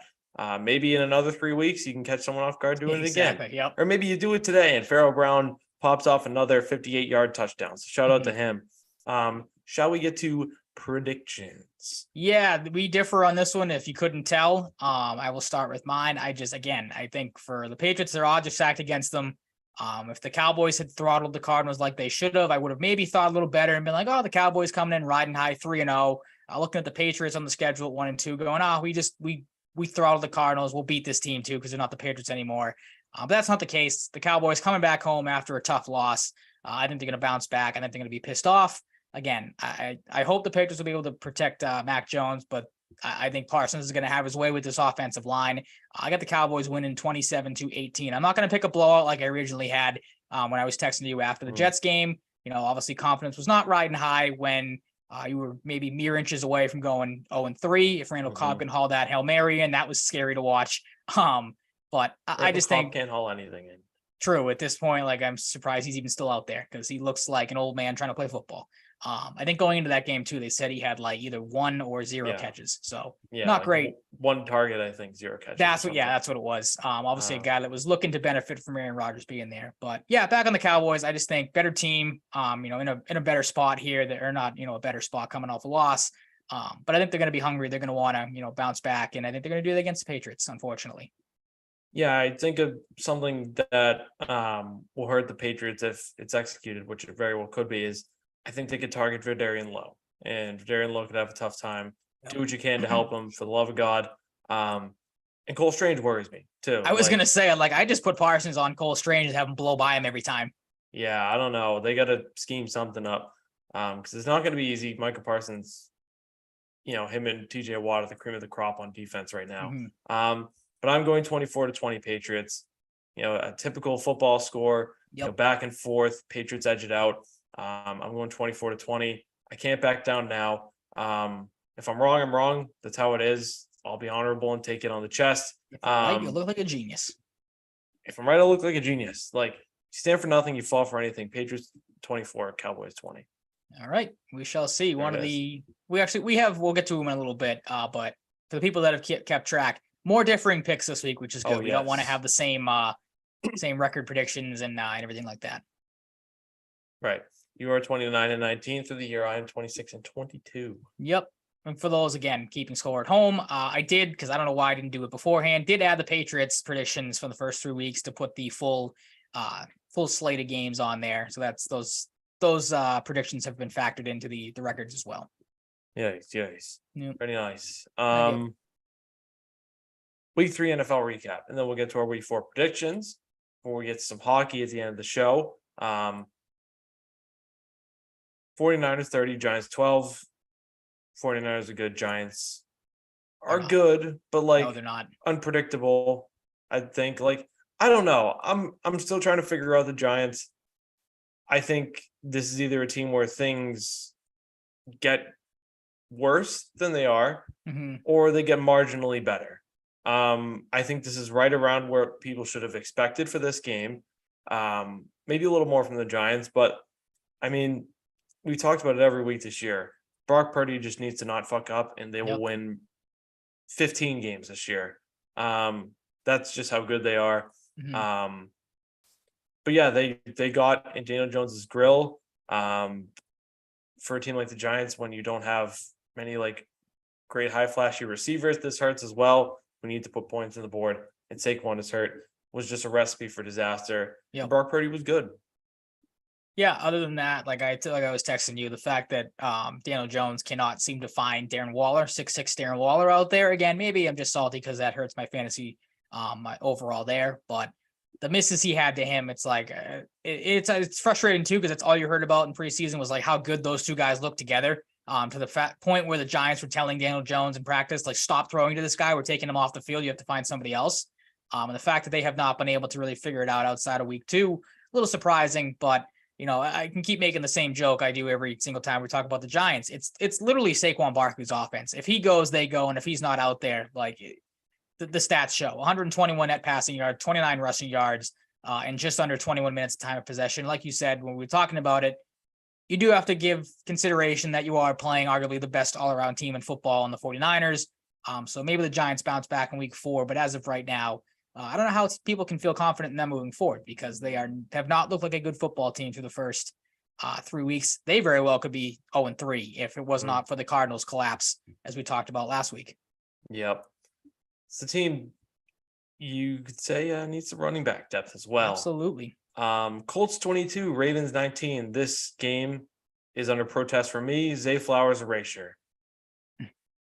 Face mask in overtime. Oh, okay. Killed some momentum for the Ravens. This is a winnable game for them. They lose. I'm giving credit to this game. For this game to Matt Gay. They won this game because of Matt Gay. Yeah, when you hit, he went off. 4 of your 5 field goals are over 50 yards. I think you're in very good shape to be the star of the game or be the talk of the town, at least for a week. Yeah. Also, Zach Moss, like, they couldn't figure this guy out in Buffalo, and now he looks pretty good with the Colts. And absolutely, Jonathan Taylor at this point still looks like he's not coming back. And Gardner Minshew did what Gardner Minshew needed to do to win this game. Yep. Lamar Jackson did not throw a touchdown pass and got sacked 4 times. Yeah, what have you thought of his season so far? Because it's been a weird one. He had a very good week last week. Week 1, obviously, we talked about it, running around, with the football like it's a loaf of bread, fumbling it here and there. This week, kind of the same thing. 2 fumbles, lost 1. His 2 touchdowns did come on the ground, as you mentioned, no passing touchdowns. Colts are scrappy, as we talked about, but this, to me, feels like a game the Ravens, especially at home, should have been able to come out and pull out. So it kind of makes you maybe question the Ravens a little bit moving forward. Obviously, you think Lamar is going to bounce back, but so far 2 out of 3 weeks have not been pretty for him. So maybe something to keep an eye on there. If the inconsistencies keep up, that might drag this team down. Yeah, but at the end of the day, for him, for the most part, he just needs to run the ball. True. And trust your legs. Game. Trust what's made you work. They also have a fuck ton of injuries. They do. I feel like they do every year. I was just going to say, yeah, that's kind of the Ravens' MO the last couple of years. Well, it's more so on the defensive side in years past, but this one seems like offensively they have taken a hit this year, if I'm remembering correctly.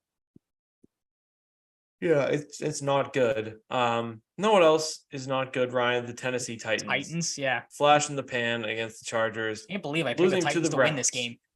We thought it was over for Deshaun Watson potentially, maybe with a grain of salt. But the Browns come back out and win. Maybe the most ridiculous fucked up call you'll see in a while, with Amari Cooper not even close to being out of bounds. Yeah, right. Yep. Having a long gain nullified. Yep. Derrick Henry is hitting the cliff in front of our eyes. Seems like it, yeah. I mean, give it a couple more weeks, Tajay Spears will be banging on the door more than he is. The Browns' defense is pretty good. Yep.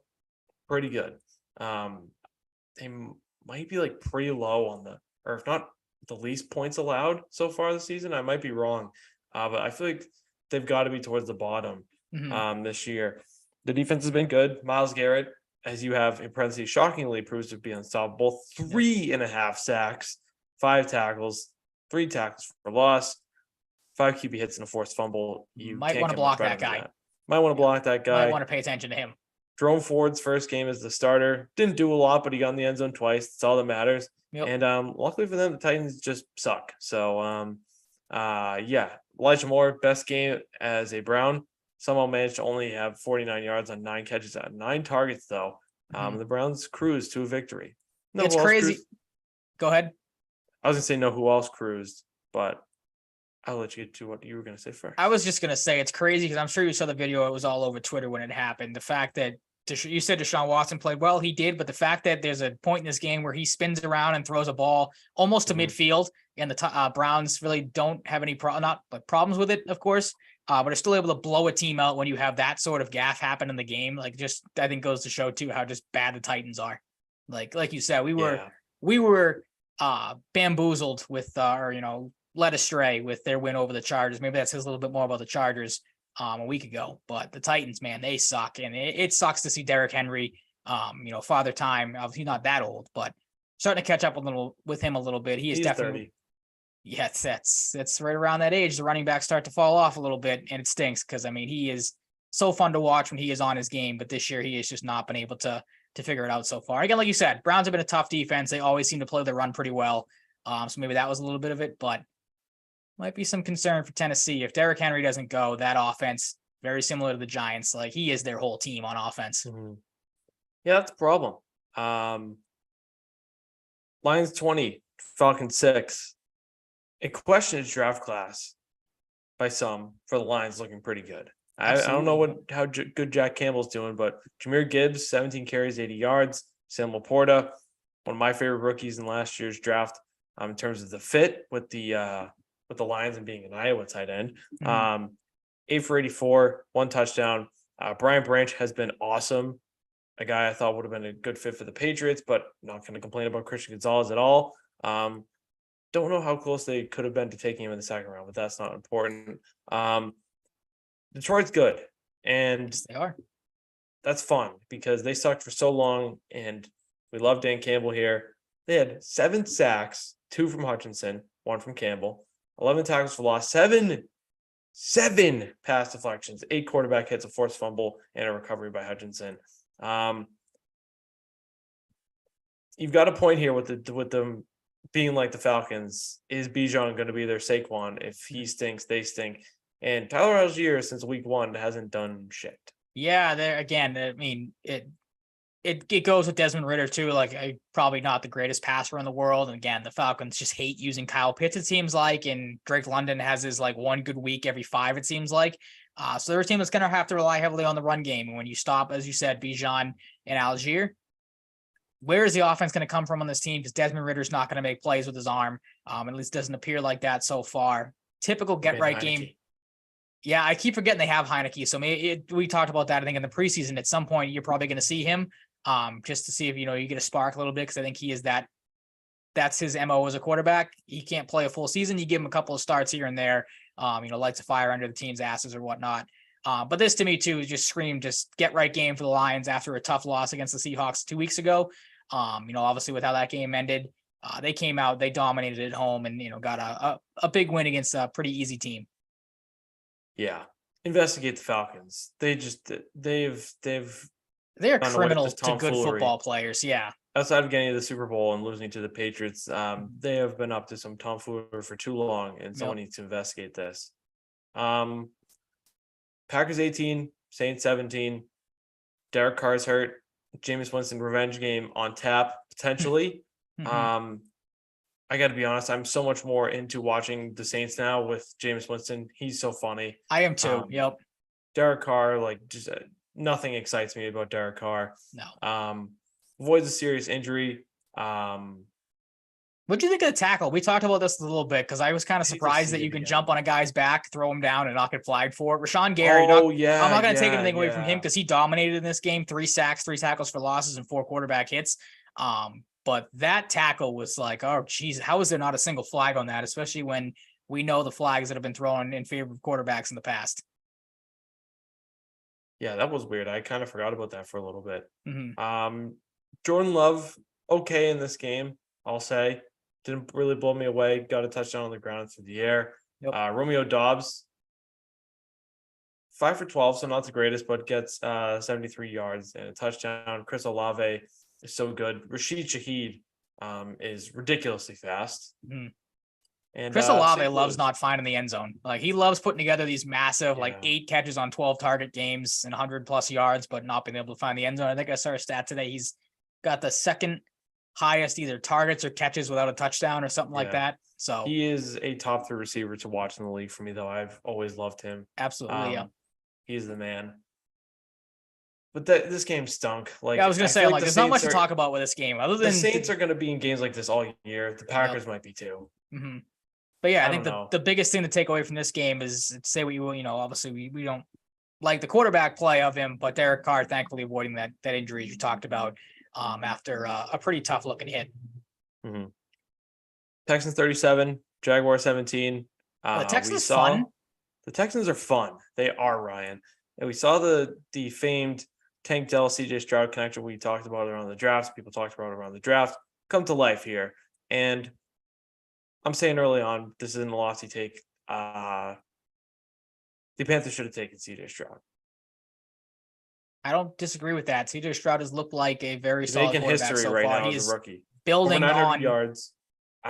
He maybe throw 1 pick. Maybe, yeah. Week 1, I think he might have, and then he's been pretty perfect since then. He's good. CJ Stroud is good. He's confident. He played 1 week already without 4 starters, as we talked about on the whole line. Look, are the Texans going to be sniffing a playoff spot? No, probably not. No, but they put a statement out here, and CJ Stroud did, and I commend them for that because it's been a weird year for the Jaguars so far. But like, the Jaguars are expected to win that division, and the Texans said, "We don't care. Let's beat them by 20," and they really, in most scenarios, had no business doing so. So no way. I have to give them credit because CJ Stroud and Tank Dell went off. Nico Collins is building rapport with CJ Stroud. Things are coming along slowly, like we talked about before the season. It's going to take a little bit, but in a year or two, I think the Texans are going to be a playoff team. Yeah, I mean, I was going to say too. I think we haven't really talked about him a ton, but you finally saw Damian Pierce come to life a little bit too. He had a rushing touchdown, so that obviously gives that offense a little bit more of a dynamic factor there if he gets going again. So the Texans, as we said before, you just said it yourself, like not a team. You can watch it closely, but you know what I'm getting at here. Like, not a team to expect a whole lot from this season. It's going to be one of those like work in progress, get down the line. My thing too is like I am now definitely reconsidering my thoughts on the Jaguars. Like, I know 1-2, lost a close game to the Chiefs where they really couldn't get anything going offensively. They were shut down by that defense. Get blown out here by the Texans at home. Like the Jaguars to me right now are kind of screaming fraudulent, overrated. I know again earlier on in the season, but you said a team that was picked pretty easily to win that division by a lot of people, us included, not looking great right now. Not a lot going right on that offense, and then getting blown out by 20 at home. The defense not too great either. No, it's a bad scene. It's a bad scene right now, but I have faith they can come out of it. True. Yep. But I don't know. They are the Jaguars at the end of the day. You know who are not the Jaguars, Ryan? Miami Dolphins. 726 total yards of offense. Dolphins played Madden on easy mode this past weekend. 70 points, 8 touchdowns from their running backs. And they did this all without Jalen Waddle. That was the thing. I forgot he didn't play in this game. So that was one of the things, too. Going back and look at the box score, I'm like, holy crap. They put up 70 points and didn't have their number 2 receiver, one of the best receivers in the league. And they put Mike White in at the end of the game, and people were still complaining, oh, they're running up the score. This isn't fair. They put their fucking backup quarterback the backups in. The Broncos gave up. I think he threw a touchdown pass. I think he had. Didn't he have the Robbie Chosen one? That's what I mean too. It's like if you're giving up 68-yard touchdowns to Robbie Chosen, like you need to just be excommunicated from the NFL. Like the Broncos season is over 3 weeks in, getting blown out by 50 points. Like Bears and Broncos might be the worst game ever. Yeah, that game isn't even worthwhile. Like not even. They just shouldn't even. Don't send fans to it. Don't broadcast it. Don't turn it on your TVs. Whatever, because that game's. That's a game like Bane is going to show up at. That's what I'm hoping for. Like just blow the stadium up and not play that one because. Not literally. Yeah, exactly. Yeah, don't come at me for that. It started early. Like it didn't take the Dolphins long. That's what I mean. It was over like in the first quarter. Like, bro, I'm one of those people. Like, hand up, fully thought that Sean Payton coming in was going to turn the Broncos around. No, completely wrong. He's one of those old coaches in the NFL that just needs to go away. Like, stay retired. Go do anything else because your time. I saw him on the passed. Kevin James meme for something. Well, that's what yeah. The Kevin James meme is a delight. Shout out to Andy Champs, who is the co-host of one of my favorite podcasts in the world, Wet Jeans. He started it. It was some tweet about having a Jack and Coke, and he put that out there, like a double Jack and Coke. So shout out. He is the originator of the meme. Please credit Andy Champs.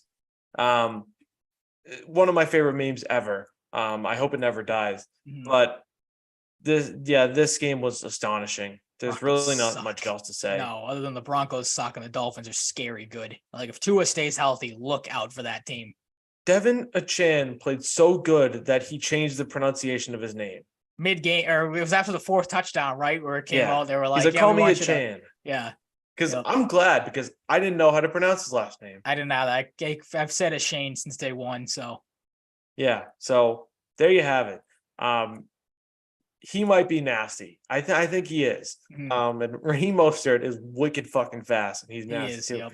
These 7 fastest players in the NFL this season, in terms of top speed hit, are all Miami Dolphins. And Tyreek Hill, terrible person, jumping into the stands and just partying with them. That was so fucking funny. Yeah, one of the greatest not interceptions. Jesus Christ, one of the greatest celebrations we've seen in a while. Like they just lost him. And Denver is supposed to have a good defense. I know they traded Bradley Chubb. Oh, that's the big Dolphins, ironically. Yep. This game was hilarious. Mm-hmm.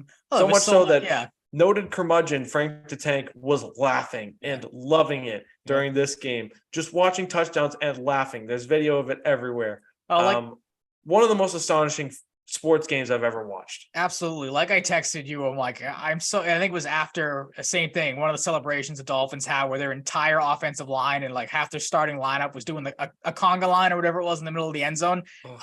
It sucks that they're in the AFC East in a revival of the Patriots and have known scumbag Tyreek Hill on it. Cause I want to root for this team so badly, but I just can't bring myself to do it. I know it's so early. Fun to watch. And we saw them start hot, not this hot last year, but I was fucking wrong about the Dolphins. We both were. We both had them finish last in the division. They're going to win that division. I had them 6-11, brother. Oh my God. Great. We can't win them all. This game broke Garrett Bowles too. Yep. Broke the man. All he's done is lose. He's been there for 7 years. Might have been a 1st or 2nd round pick. Tough scene there. The Chargers and the Vikings. Pardon my take, guys. I remember hearing it says a loser leaves town matchup, and the Vikings set to leave town. Wrong. Yeah. Will Kirk Cousins be a New York Jet by the trade deadline? The way the Jets are talking and Robert Saleh's talking about like Zach Wilson's our guy and we're going to stick with him, probably not, because that just shows how dumb that Jets organization is. Like you think that they would want to salvage the season as quick as possible and be calling up the Vikings saying, "Hey, 0-3, you guys want to blow it up? We'll take Kirk Cousins," but I don't even know if they have the cap space to do it. I was listening to somebody talk about, I can't remember who it was the other day. It might've been Zolak and Bertrand, where Zoe brought it up and was like, they're paying all this like actual money to Aaron Rodgers. They can't afford to bring another quarterback in. So they're kind of stuck there.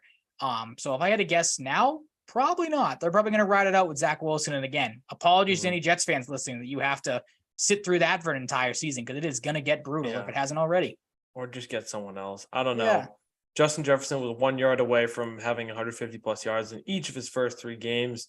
The Vikings still lose. Kirk Cousins didn't play terrible. Justin Herbert played fucking amazing. Amazing, yeah. 40 for 47, 405, and 3 touchdowns, no picks, a 123.8 passer rating, and an absolutely classic Chargers fashion when they have this offensive explosion, despite only winning by 4. Keenan Allen throws a touchdown pass, has 18 for like 245 and 4 million fucking fantasy points for my team that had 186 points.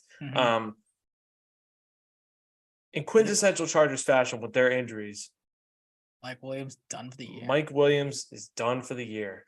A leg of the Mike parlay consistently so far. That's right. One Mike each is gone. We're down to Gallup. We're down to Thomas, Pittman, Evans, Mac Jones. If you want to throw him in there, Pittman's probably a solid. Michael Wilson, if you want to go to the Cardinals, Michael Carter, Mike Boone, and fucking in Houston, which we didn't even talk about. Andrew Beck, the fullback, returning a touchdown as a fullback. That was awesome too. I forgot about that. Yep. That was awesome. Former Patriot. Maybe would have never done that if the Patriots didn't bring him in as an undrafted guy. Also went to the Broncos at one point. Out of Texas. That's just how my mind works with certain guys. How dare the over not hitting this game, by the way? I know. Real quick. Like I was so confident. I'm like, hammer the over. Both these defenses suck. And JC Jackson got benched. Oh, so close. Or JC scratched. Jackson, got scratched for potentially legal reasons. If I'm going to throw my hat He is a bad dude. Yeah, not great. He's a bad dude. Yep. Yeah, at first when we all kind of found out about that, everyone had the same thought of like, oh, he'll be coming back to the Patriots anytime soon. Nope. Don't want anything to do with you. Don't want him. He's a bad guy. Yep. Bad guy. Bills 37, Commanders 3. I didn't expect it like this, but the Commanders got humbled, and so did Sam Howell. He looked bad. 4 picks. The Commanders couldn't do anything. He had 4. I short changed him then. I gave him too much credit then in the outline. I only put down 3. He have 4? I thought so. 4. Maybe he didn't. Maybe I was right and he only had 3. He did have 4. Yeah, he had 4. Oh, well, that was generous to him then. He got sacked 9 times. Bernard had 2, Floyd had 2, Jones and Oliver each had 1.5, and Epinesa and Rousseau had 1. They had 4 picks, including an Epinesa pick 6. Bernard, White, and Hyde also had picks. 10 tackles for loss, 15. The stat line for this game was ridiculous from a defensive side. Fucking 5 pass breakups and 1 forced fumble and recovery. These are the Commanders I expected to see. Not quite this bad, but no, not we figured it would come down to earth at some point, but not like this. I was just, again, putting it back to fantasy football. How do you guarantee a win? You start Raheem Mostert and the Bills defense. Let's go. 31 points or whatever it was for them. But that stat line was insane. Again, you're kind of rooting for the Commanders here because it was a nice little surprise for them the first couple of weeks, how good they've looked. Bieniemy, we were talking about last week, kind of turned this offense around, and then it all came crashing down this week. And another get-right game, not that they needed one because, you had that last week against the Raiders, but another good showing in the offense for Buffalo. And, obviously we talked about what their defense did. Yeah, the demise of Josh Allen was greatly exaggerated, I think. So, yep. He didn't play great in this game, but, he hasn't have to fallen off a cliff. Didn't have to. Yep. Seahawks 37, Panthers 27. Overreaction time. If I were the Panthers, I would let Bryce Young rest this week and play Andy Dalton and let Bryce Young get full strength because Bryce Young has not looked good coming off an injury, going back into it. I don't know if I like it for them. Yeah, not a big confidence booster there. Give him a chance to learn from the sidelines. This is obviously very unrealistic. But I don't know. Andy Dalton played good. I can't believe Andy Dalton threw the ball 58 times. That might be my concern for him. He didn't throw any picks. Yeah, that was surprising too. But the fact that his arm might fall off after that performance would be something that would scare me from the Panthers going into this game if he plays. Especially for the Panthers. If you want any chance of competing, do you like it better with Andy Dalton putting up a semblance of this performance, if not better somehow? Or do you like Bryce Young with the pressure of potentially going 0-4? Who would they play? Probably Dalton. I'm looking right now at our The Panthers have why can't I find them on this? The Vikings. They can, Andy Dalton, maybe they beat the Vikings. They can skate by against that defense with Andy Dalton. Maybe they do. Maybe they do, Ryan. Food for thought. Can you imagine a shootout between Andy Dalton and Kirk Cousins? Holy crap. Oh, God. What year are we in? Two of the more memed quarterbacks out there. Kenneth Walker was great. 146 total yards, I believe. Yeah. 146 total yards. 2 touchdowns. DK Metcalf, 112 yards. Jason Myers hits all 5. And Adam Thielen, biggest game as a Panther, 145 yards. Miles Sanders got in the end zone, 62 yards. DJ Chark, 86 yards and a touchdown. There's something there with the Panthers. It's just not turning into wins. Yep, not clicking yet. This kind of goes into my idea of playing Andy Dalton one more week. Mm-hmm. You got to get on the board. Try to get a win. You got to try. The Vikings are down. Yeah, they're down.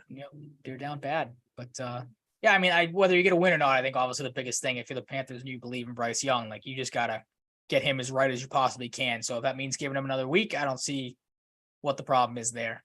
Yeah. Did we just skip Cardinals and Cowboys because we kind of talked about it earlier? Yeah, not much else for the touch on there other than, again, it was maybe the biggest shock of the week outside of the Dolphins dropping 70 points on the Broncos' head. You could maybe have a toss-up with that one, but nothing else to really add there. Yeah, nothing crazy. Speaking of blowouts, the Bears are a total and utter failure of a football team. Yep. They've got DJ Moore last week saying, someone said, they're not using you right. He said, I know. Jaquan Brisker liking a tweet about, how they're trash or something. It's bad.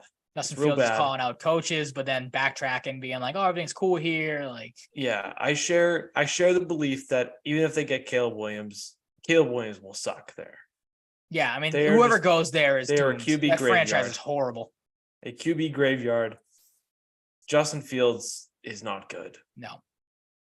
Justin Fields' death was not greatly exaggerated. It happens. He has a fundamental misunderstanding of how to be a passing quarterback. Mm-hmm. It's bad. And the Bears are bad. They might not win a game. As of right now, probably not. I have to go back and look at their schedule to see if they face maybe the Jets one time. I mean, they do have the Broncos this week, but I think you could maybe say that kind of the same thing we said about the Cowboys. The Broncos are probably going to be pissed off losing by 50 points last week. So I can't imagine it's going to be all good for the Bears moving forward. And, you say you'd like to think, better things are on the horizon with that team. But as you said, there is not a lot to be excited for. You would have thought that would have been Fields, but he has regressed tremendously. So a lot of doom and gloom in Chicago right now with that team because that team is in trouble. Oh, and Taylor Swift was at the game, so I don't care. Yeah, that's really cool. It stopped being cool after the 10th time. My biggest takeaway from all this is that guy who made the video acting like Travis Kelce, talking in his code. He talks like a douchebag. It was just awesome. Yeah. The Chiefs, the Bears, the Bears. It's really what it comes down to in the end. The Steelers and the Raiders are both poop. Yep. Get Devontae Adams out of there and onto. He wants to be gone. From what I don't know if you saw. He said that in the offseason, dude. Yeah. This has been brewing. Yep. Jimmy G in concussion protocol too. To be fair, if Aiden O'Connell has to play instead of Brian Hoyer, kid looked good in the preseason. Maybe it's worth giving him a shot over Hoyer. Kenny Pickett looked decent. Just 13 catches on 20 targets, 172 yards, and 2 touchdowns, and they lose by 5 points. Mm-hmm. They have the number one running back. They might have been the number one rusher too in the league last year, in Josh Jacobs. This was my worry. It's not like they got lit up, but their defense isn't good. Mm-hmm. Their offensive line isn't good. Chandler Jones, who knows what the fuck's going on with that situation. Max Crosby and Tyree Wilson are good, but other than that, they have nobody on defense, and their coach is also just sucks. A moron. It's proven that Josh McDaniels just does not know what he's doing at this point. I don't know if you saw the whole fiasco at the end of the game or had any thoughts on him deciding to kick a field goal when you're down 2 scores. You were not I think his argument against was we thought we were gonna get the ball back. It's dude, your defense couldn't stop a runny nose. Like, you're not getting the ball back. You're not going to have a chance to win the game. Take the field, go for it. Take the field goal or the fundamental touchdown. misunderstandings with Justin Fields. Josh McDaniels is that as a coach. Mm-hmm. Why did I say that kind of Canadian? You said, I was just going to say that one came out really weird. I don't know why that happened, but I do have some Canadian relatives, and maybe it just slipped out. Hey, coach. I have no interest in watching either of these teams unless Calvin Austin has the ball in his hands for the Steelers, because he's fast as shit. Shout out Jersey Jerry, Calvin Austin. I was gonna say, what a pull from him this week. Because every week last year, he said Deontay Johnson, and Deontay Johnson did not score one touchdown. So he needs a little redemption there. That's the definition of irony, though. You like Big Cat said, you're going to tell me to bet the guy that's filling in for the guy that didn't score a touchdown in his first week, he still scored a touchdown. So Calvin Austin's fast as fuck. Yes, the Steelers are boring. Besides TJ Watt, and the Raiders are just fucking horrible. A dumpster fire. Yep. It's going to be hard to keep that above 500 streak up for the Steelers, but they help it on Sunday Night Football primetime. Beat the Raiders. Eagles and Bucks 25-11 scoregami. We forgot to mention earlier 70-20 was a scoregami. We had 2 this week. I was going to say, I would hope that came down to a scoregami. 25-11, a little bit surprising for a scoregami, but I guess not. Eagles dominated. The tush push created controversy this week. You got Stephen Shea wishing injury upon Jalen Hurts. Don't know if I would go that far. Not great. Yeah. But as a Bucs fan, heat of the moment, whatever you want to say. Jalen Hurts acknowledged it to the media today too. That was kind of crazy. AJ Brown looked like AJ Brown, which is excellent for the Eagles. And Eagles played pretty damn good. It was like an ultimate take care of business game. Yep. Typical get right game for the Eagles. You know, their defense start to come around a little bit. 472 total yards for the Eagles, 174 total yards for the Bucs. Third down, the Eagles were 10 for 16, holding Tampa Bay to 5 for 10. Eagles also went 2 for 3 on fourth down. Got to think those tush pushes factored into that a little bit. And the time of possession was glaring. Eagles 38 minutes 55 seconds to Tampa Bay's 21:05. And then the big hitters for the Bucs, they were held in check. Evans had a touchdown late, of course, but just 5 receptions on 10 targets for 60 yards. Chris Godwin went 3 for 5 and 32 yards. And then Rachaad White was held in check on the ground. 14 rushes, 38 yards, 3 catches on 3 targets for 24 yards. The all-around get-right game, as you mentioned, too, factoring A.J. Brown's return to form for the Eagles as a whole. Yes, indeed. I'm not going to say the Buccaneers are exposed either. I still think the Buccaneers are a solid team. So, yeah, not quite there as compared to some of the other teams we have touched on so far. Yeah, I'm totally with you there. Yep. To wrap it up, field goal game, Monday Night Football, doubleheader. Bengals 19, get on the board. Rams 16. Rams just got to hope for Cooper Kupp coming back in week 5 like they're expecting. They're ramping up production for him in practice. Joe Burrow helped out a touchdown pass the second time already this season. Only sacked twice. Was 26 for 49, 259 yards and a pick. Didn't look great. Jamar Chase did, though, which is a huge thing. Yep, that's the biggest takeaway for sure. This game sucked. It did, yeah. For the longest time, I wasn't really watching this because I had work. So every time you kind of pulled it up, it's like 6-3, 9. It's like, oh my God, could somebody score a touchdown? Mixon obviously got it done on the ground, helping out there. We need good Monday Night Football games. We're not going to get them because we have Chiefs and Jets. No, that's what I mean. I think I said it to you. I think I said it to other people too. We mentioned maybe on the show. Okay. Yeah, it wasn't bad. But I think I mentioned it will be okay. Oh yeah. Crazy that a year, like I said before, a year ago, the Thursday night games were all ass, and this week or this year so far they've been good, and the Monday night and Sunday night games have not been great. So yin and yang, for sure. That's week 3. Yep. Wasn't great. One of the more entertaining ones. A lot of blowouts, a lot of gross games. It was weird. It was a weird week. Yep. Lions Packers. I think we both know what we're doing here. It's the Lions. Packers. Going with the Lions. Lions have the better offense. You know, Brian Branch is making crazy plays on defense. Playing mean too. God, I think if Christian Gonzalez didn't exist, they would have taken him at 17. I really do. Yep. Him and Kyle Duggar would be absurd together. Can play nickel, can play safety, can play other spots as a corner.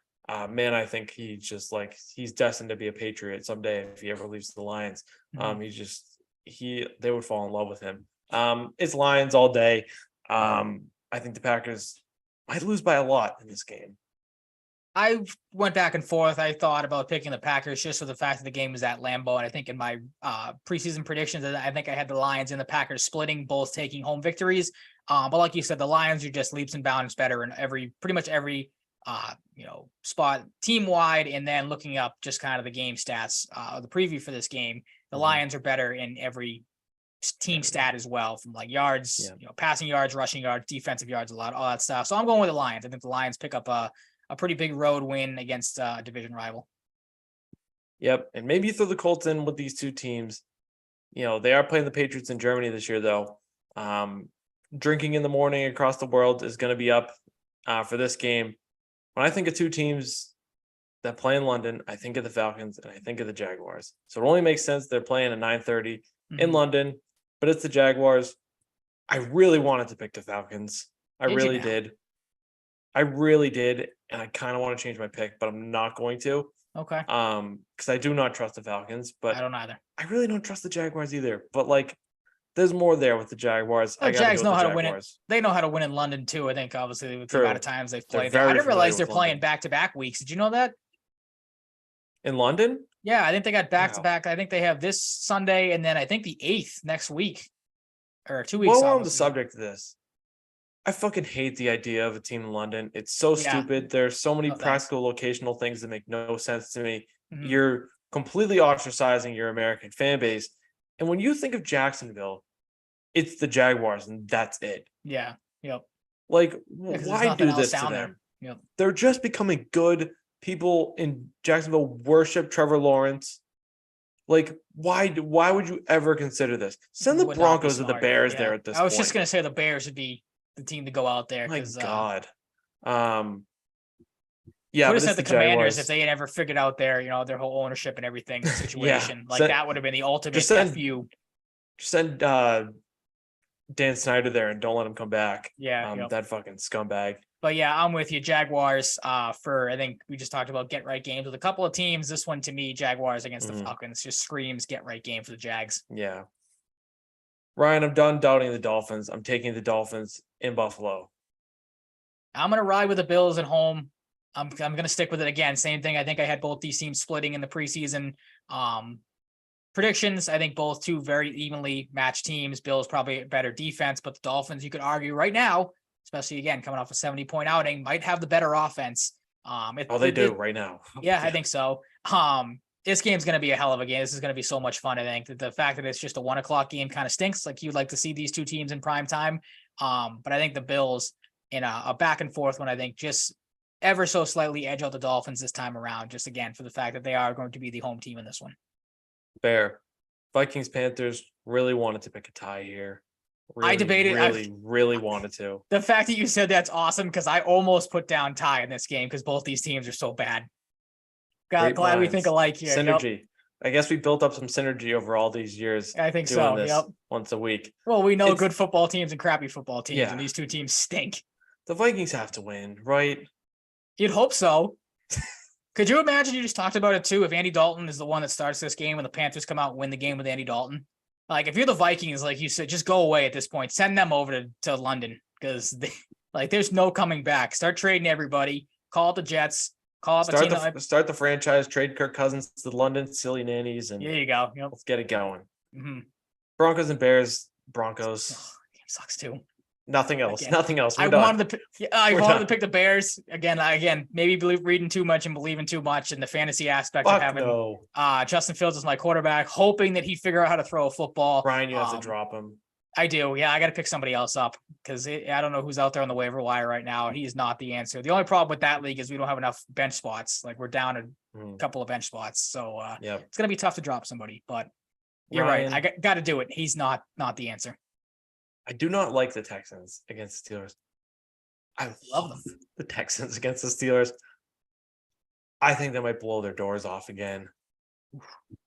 I think they might have another 2 touchdown plus win in them against the Steelers. Not high on the Steelers, high on the Texans right now, high on CJ Stroud. I think they ride this. I'd like to pick the Texans. I'm right there with you, but this, I don't know, something about this to me, maybe it's the fact that the Texans, obviously, as we said, coming off a blowout against the Jaguars, maybe riding a little bit too high here. Maybe like the Commanders were riding too high against Buffalo. Maybe this is a comeback down to earth game for the Texans. The Steelers have, I don't want to say been the class, but they've obviously a well-known franchise and everything with their history. Steelers walk into Houston and say, oh, let's pump the brakes a little bit here. You guys aren't ready yet. This will probably be another gross game. Maybe a field goal game with, these two offensive struggles at times or, defensive lapses. But I think the Steelers in hey, just pump the brakes a little bit type of performance there, edge out a close one. Yeah, I agree, I guess, but I don't agree at the same time. You don't, because you're Rams Texans and Colts. Yep, Rams and Colts. It's the Rams. The Colts kind of, sort of, barely won that game. I'm going with the Rams. The Rams have shown me something outside of the Bengals game, really, without Cooper Kupp. Get a little tune-up against a team that's beatable. Currently in first place in the AFC South, though. Got to give them their flowers. Absolutely. And the Colts. Credit where credit's due. I'm going Rams, though. I wanted to put a caveat on this one like we did last week with the Bengals and Rams game, where if Joe Burrow played, we were both picking the Bengals. Obviously, that worked out well for us. And I wanted to say, if the Colts have Anthony Richardson, I kind of want to pick the Colts. But I'm going to stick with the Rams. Kind of same thing. Tough loss against the Bengals on Monday Night Football. I think they'll bounce back. Obviously that offense lets throw it a ton. So expect a solid game from the trio of Stafford, Nakua, and Atwell, as you said, as they ramp up for hopefully the return to Cooper Kupp. And then I think Kyron Williams, he'll bounce back in this one as well. Put together a nice game on the ground, and the Rams put together a pretty solid offensive performance all around and beat the Colts. Yeah, I'm on board with that. Okay. Bucks and Saints. I went back and forth on this one. Almost just changed it, but I'm going Saints. Wait, you went Bucks? I did. I said when you said I went back and forth on this, that's what I said. I do as well. Okay. I'm going Saints. I think Alvin Kamara is going to be ready to roll. Jameis revenge game. That's it. And the opposite. I got no analysis. I got to see it to believe it when it comes to Jameis Winston. So I'm going to ride with the Bucks. I'm not rooting for injury here, but I'm so happy we get to watch Jameis Winston. I mean, he's like so we said it. It's nothing against Derek Carr, but I just feel like Winston is prone to do more electric things and take more chances than Derek Carr is. So he's going to do something hilarious if they. Oh, absolutely. Yep. Oh, I love him so much. He's a gift. Commanders and Eagles. Let's not overthink this one. We both know what it is. It's the Eagles. 4-0 for the Eagles at home. The Commanders just are winning this game. Let's not kid ourselves. No chance. Let's not drink the Kool-Aid here. Bengals and Titans. After that shit show last week, maybe if the Titans put up a better fight, maybe they bounce back. Maybe they put up a fight. I don't know. This feels like Joe Burrow's coming out party. A little more time to recover. Didn't look like himself coming off the injury there. Maybe shouldn't have played. Maybe they wouldn't have won if he didn't, though. Maybe he didn't want to go 0-3. Yeah. Maybe he wanted to control that destiny. It's Bengals. I can't. The Titans are disgusting. Ryan Tannehill is disgusting. Yep. It's the Bengals. Raiders, Chargers. Come on. I know the Chargers have had a rough year, but Justin Herbert might throw for 500 yards this game. Yeah, the Raiders defense is one of the worst in the NFL. I don't think that's too crazy to say. So I'm with you. If there's a chance for a 70-20 game this week, it's this game. This could be the worst coaching game of the week, though, with Staley and McDaniels going head to head, two absolute morons at the helm. This game either has all sorts of blowout potential or a game that ends 10-7. Because neither one of these coaches take too many chances and end up screwing themselves in the long run. Yep. Patriots, Cowboys, we know. Ryan has Cowboys. I have Patriots, Cardinals, 49ers. Another one. Just don't overthink it. It's 49ers. We said that last week against the Cowboys, though. We didn't want to overthink it, and look what happens. Come on. I know. The 49ers it's the best team in football. A different planet. Yep. Chiefs, Jets, come on. Another one. It's Chiefs. Let's be real here.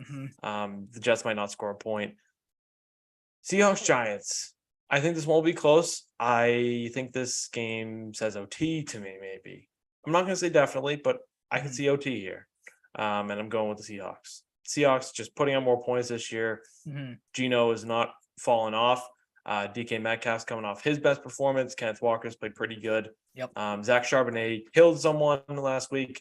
He did. I forgot that. Yeah. It's a good tandem. The UCLA back, I believe he is. They drafted this year. I like the Seahawks in this game. As do I. I'm sticking with you. I hate the fact that Chiefs and Jets is Sunday Night Football. That game's not even worth watching. Even though I think I did pick the Jets to win that game at the start of the season with Aaron Rodgers at the helm. Definitely not going to be the case with Zach Wilson. No. Be lucky to see, the Jets put up really any points in that game, because I think it's going to be just an absolute. You're going to get another repeat of Chiefs Bears. Like, it's going to be more focused on Taylor Swift in the stands or in the box watching Travis Kelce. That's another reason why I'm not going to watch, because I don't want to have to hear them talk about Taylor Swift 900 times during the broadcast.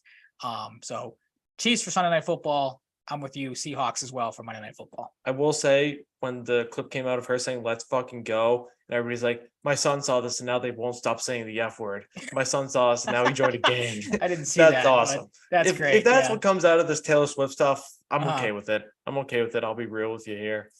The only thing I did find funny, I don't know if you saw the video of the woman pushing a quote unquote popcorn cart around, but it was her inside it. I'm like, that just kind of shows how. I don't believe that at all. No. Okay. No. Fair enough. I think that was a prank. All right. If it was, a hell of a prank, but if it's true, like, that's just a psychotic level of wanting to keep someone away from the public eye, hide him in a fucking container, whatever you want to call it. And then the people too that I've seen, because this is kind of taken off, the video of Travis Kelce clearly looking up at the board to watch a replay. Yeah. And then some people are like, "Oh, look at how he's looking at Taylor Swift." No, the guy's either watching a replay or watching a fan do something stupid. He's not looking up at his girlfriend in the press box. Let's take a step back, you psychos. He's such a wear my hug at type of guy. He is. He is. He's such a wear my hug at guy. Mm-hmm. On to hockey though. We do have a sad start to hockey today. Dorothy Montgomery, the mother of Jim Montgomery, Bruins coach, passed away today. He will return to the team October 1st following services in Montreal. Just really tough to see right before the season or any time in particular. Tough news for Jim Montgomery. We're sending the best to his family and friends. Just a nightmare scenario. Yep. We hope him and his family and friends can get through it. Sending our best to him. And Chris Snow. I don't know how much you know about Chris Snow, Ryan, but he's battled ALS for years. He's the assistant GM of the Flames. Chris Snow had a bad day today with his fight. His wife Kelsey put out today with a shattered heart. I've come to share that yesterday, Chris became unresponsive and went into cardiac arrest. Paramedics and doctors were able to get his heart beating again, devastatingly, a scan showed that Chris suffered a catastrophic brain injury caused by a lack of oxygen. His doctors do not expect him to wake up from this. My chest feels cracked, open, and hollowed out. Chris is the most beautiful and brilliant person I'll ever know, and doing life without him feels untenable. Hug your people. Just an absolute gut wrencher. ALS is maybe the most mortifying is not the right word, terrifying disease out there, you could say. It has truly transformed the Snow family and friends' lives for a little while now. And to see this happen just really puts a sinking feeling in your heart. And, however much longer Chris has to fight, I just wish the best for him and his family, because it's an unimaginable thing to go through. And it's just so unbelievably tragic. So we want to send our best to the Montgomery family and the Snow family, because they're both going through their respective very tough battles right now. And it's just nightmare situations all around. So I wanted to send our best to them. Yep. The Bruins, though, preseason is underway. Camp is underway. Preseason opener was good. They beat the Rangers. I think they look pretty good overall. And I think Brendan Bussey is going to have GMs calling about him this year when goaltender injuries arise. Maybe the Colorado Avalanche, Pablo Francouz, backup, is not recovering as fast as they would have thought, as reported about 2 weeks ago. Maybe they call about him. Cheap option under contract for veteran minimum for another year. Brendan Bussey is ready for the NHL. And on any other team, he'd be in the NHL, but that's just not the case here. He showed why he's ready in this game. That phenomenal save, made a lot of high danger saves, a lot of saves in close. He's very good. He was very good in college. He was very good in Providence and Maine last year. Brandon Bussey is the real deal. And barring an injury, he's not going to get much of a shot in Boston. But if goalie injuries happen, I think GMs would be stupid to not call the Bruins first and ask about this kid, because I don't know if you caught any of this game, but he was fucking on it. All I saw was he was on it. Yeah, I heard he was good. The only thing I saw, I didn't catch really any of the game. But did see the big save as you mentioned on Twitter, so that was obviously good. Look, I mean, the Bruins, we talked about it before when it comes to obviously a little too early to talk trades, anything like that. But you want to not have to give up first round picks, so you don't have a ton of prospects that might catch some people's eyes. If this kid can continue to play well, maybe you get lucky here, and as you said, a team bites on him and gives you something worthwhile later on down the season. Because right now he looks like to be in the making one of the Bruins' more tradable pieces as the season goes on. He's only 25 years old. Yeah, so got his whole career ahead of him. Literally makes as little as you can. I think teams would be crazy to not call about him, but selfishly, I hope he sticks around. And yeah, you'd like to keep him, and that kind of on the not doom and gloom side, but again, I'm sure. Yeah, I mean, but that kind of leads into my point. I'm sure there's people that are probably sitting there going like, all right, well, if this kid's good, like maybe you should have moved a goalie. But we've talked about that before. Like you weren't going to get a whole lot for Olmark. I've come to the realization of that a while back. So again, it's good to have him that, as you said, if an injury happens, this kid's going to step in and probably play pretty well. And if you want to move him somewhere down the line for something that you really need, you very well could do that as well. Yeah, and the Bruins could very well decide that, they want to move on from a guy like Olmark after this year. And that's why you keep Bussy around. And obviously his trade value will be affected by how he plays in Providence this year. So that's something to monitor as well. A guy who might not play much in Providence this year is Ryan, I think, is Johnny Beecher. Okay. I don't know if you saw clips of him, but did not. This looks. I'm going to tell you right now, I did not see really any of the preseason, so I have not had a ton of interest watching preseason hockey. No offense to anybody, but it's not really my cup of tea. Johnny Beecher looks like a guy that has been in the Bruins system since 2019, ready for the big time. Okay, and that's good to hear. At this point, you have to give him a shot at some point this year because he is in fact a 2019 pick, a first round pick. You need to see what you have. Got to start using those players somehow. And Johnny Beecher is making that decision when you don't have like crazy options at 4C this year with Patrick Brown injured now for who knows how long, and not tons of options. He has to, fight against guys like Merkulov and maybe Matthew Poitras and Georgi Merkulov. We'll talk about Matthew Poitras in a second, but Johnny Beecher's good. And Joe Montgomery said they would like to have a left-handed center like they had with Tomas Nosek last year in the bottom six. Johnny Beecher has always had a high level skating ability for someone his size. He's a big guy. He forechecks hard. He had one awesome shift against the Sabres last night that almost led to a great offensive chance. You have to give John Beecher a chance out of the gate right now.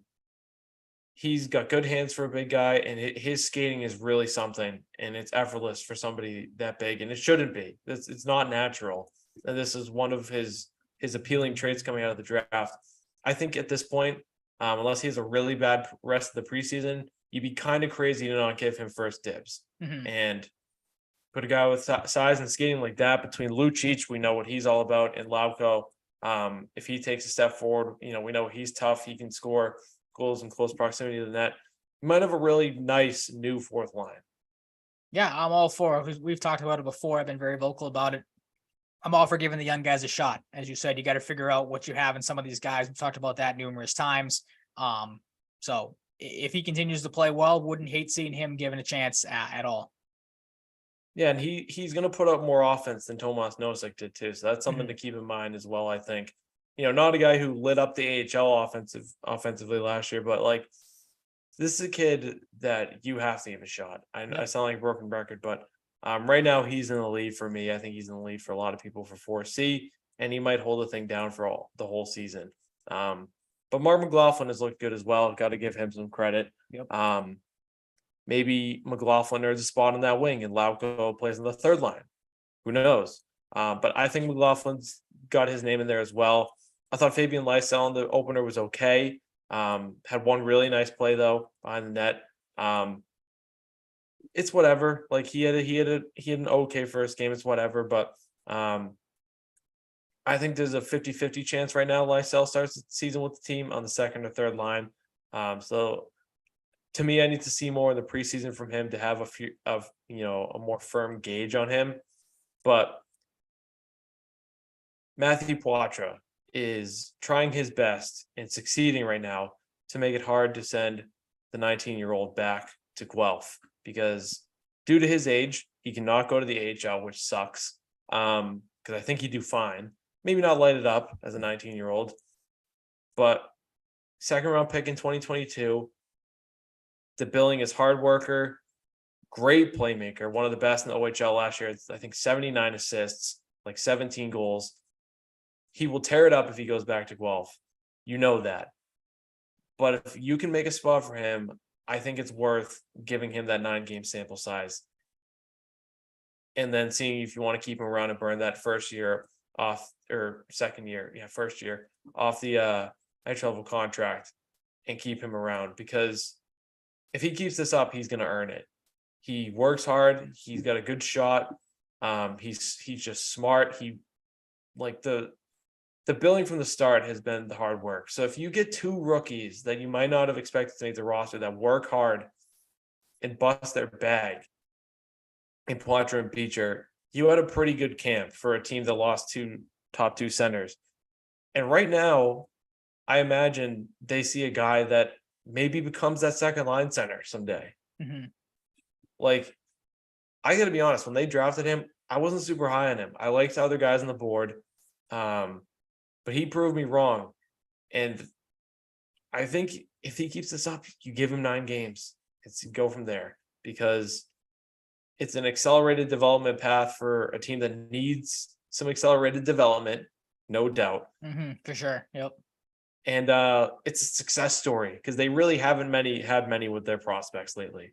Yeah, that was going to be my thing to just kind of add anything to it. Was like, if you get him and Beecher going, you feel a little bit better about this depth on this team than you did maybe going into the year. And then again, going into it thinking, okay, well, we have all these, tryouts to try to figure out the fourth line, or some of these older guys, or just, guys at the end of their career, or, a guy like Heinen coming back for a second time around. Like, I'm not going to knock him, but like, you kind of know what these players are, these veterans in the NHL. To get some of these young guys in here, and if they can perform and produce well for you, and like I said, that's only going to help you, feel better about this team moving forward. Because again, as we've talked about before, there are a lot of questions with the depth and the youth of this team and the prospects, as you said. So if you can get a couple of guys going right out of the gate, that's only going to help things moving forward. Win. Absolutely. Yeah. And unfortunately, I think if you keep Poitras and Beecher around, it probably spells the end of Heinen and Chase on. Maybe you put guys like Patrick Brown and Jesper Boquist on waivers. I think Jason Magna is billed for the AHL, but I've liked him in the preseason. He looks good. He's just a classic hardworking type of bottom sixer. And I think you put Beecher on the fourth line and you give Poitras a shot on the second line. Okay. Like, sure, Coyle's a more de facto guy, but like, I think if you're giving him a 9-game sample size, potentially more, give him his best shot. That's a good point. Zaka, I was going to say, you're not going to Zaka on the wing and Pastrnak, or Van Riemsdyk, or Marchand Poitras, Pastrnak. Talk about surrounding that kid with a lot. And then you go like Van Riemsdyk, Zaka, DeBrusk. I don't know. Some sort of combination. I think it's he's going to be best served to be given at least some second line time. And then maybe if he plays third line, you move Coyle up and you got like Frederick, Poitras in the middle, and Geeky on the right. I like it. At the very least, I think it's extremely promising that he's putting them in this position. Absolutely. If he doesn't earn it, it's extremely promising. And at this rate, if he tears it up in the OHL playing a full season there, I'm penciling him in for the lineup next fall right away. That's a good problem to have. Mainstay. Yeah, absolutely. And I didn't really expect this going into the preseason. He had a goal and an assist against the Rangers. He had a good look back to set up DeBrusk on DeBrusk goal. Love what I see from Matt Poitras. I thought of him as maybe a max third line center guy, but I feel a lot different now. That was coming out of the draft. Now this is a guy that, if the development keeps going up, could be a good second line center. Reminds me of not like offensive ceiling Braden Point, but there are some similarities in the game to Braden Point, if that excites people. To me, when I watch Matthew Poitras, undersized right-handed center, good shooter, good, smart, like fast, hard-nosed player, can make plays. I see a little bit of Braden Point. Is he going to be Braden Point? I don't think so, but I see some similarities. I'm just putting it out there. I kind of see a little bit of Shane Pinto too in Ottawa. If there's a more realistic comparison, Shane Pinto's pretty good. They need to make cap space to sign him right now in Ottawa, but I don't know. I see a little bit of similarities, but at the same time, I'm not a prospect expert, so don't take my opinion versus a prospect expert like Corey Proman or Chris Wheeler, or no, I combined Chris Peters and Scott Wheeler, someone like that. But I really like what I see from Matthew Poitras a lot. Other notes: Zaboral, Brown, and Grzelcyk are hurt, which stinks. Yep.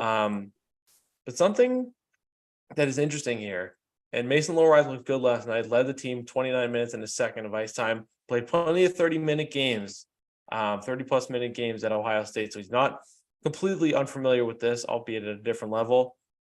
If Zaboral and Grzelcyk are out, Mason Lowry could be your second line left D start the season, which would be wild. Beecher, Poitras, Lowry, I wouldn't have predicted that. No, I'm here for it though. Like I said, give some young guys some chances. See what you got. And Jim Montgomery really likes Mason Lowry, and I don't blame him because he went from people being pissed about him being picked, having a 7th round grade, coming out of a military school and the Green Bay Gamblers, to being a top prospect in your team. And if he starts, albeit because of injuries with the team, it just shows the incredible rise of this prospect. Absolutely. He's got size. He's a good skater for his size. I think the big thing for him will be adjusting to physicality and, developing some snarl. He's kind of like Brandon Carlo in a way, like big, wiry guy. I think he's much more offensive ceiling than Brandon Carlo, but there are some similarities there. Brandon Carlo is not a snarly guy by any means, but he can handle himself physically. He's dealt with some injury troubles, but not a slouch physically. And if he's here, he can learn from a guy like Brandon Carlo, which would be phenomenal. I'm not throwing him on the top pair of McAvoy, despite Lindholm and Carlo's great chemistry. I'd move Lindholm up personally, but Mason Lowry, might see him early on this year, and I think we'll see him at this rate at some point. Ty Anderson set an even strength last night per natural stat trick. He had a team high 22-34 of ice time, 512 more than the closest player, a 58.4% Corsi 4, a 13 edge in on-ice shots, 6-1 edge in high danger chances, played at least 8 of those 34 minutes against Rasmus Dahlin, 8-15, Tage Thompson, 8-19, and the stud 18-year-old first-round pick, Zach Benson, who had a sick assist on Jeff Skinner's goal, 8-43. If Zach Benson was higher at this rate or taller at this rate, he might make the Senators Sabres. Wheels are falling off the end of the show here.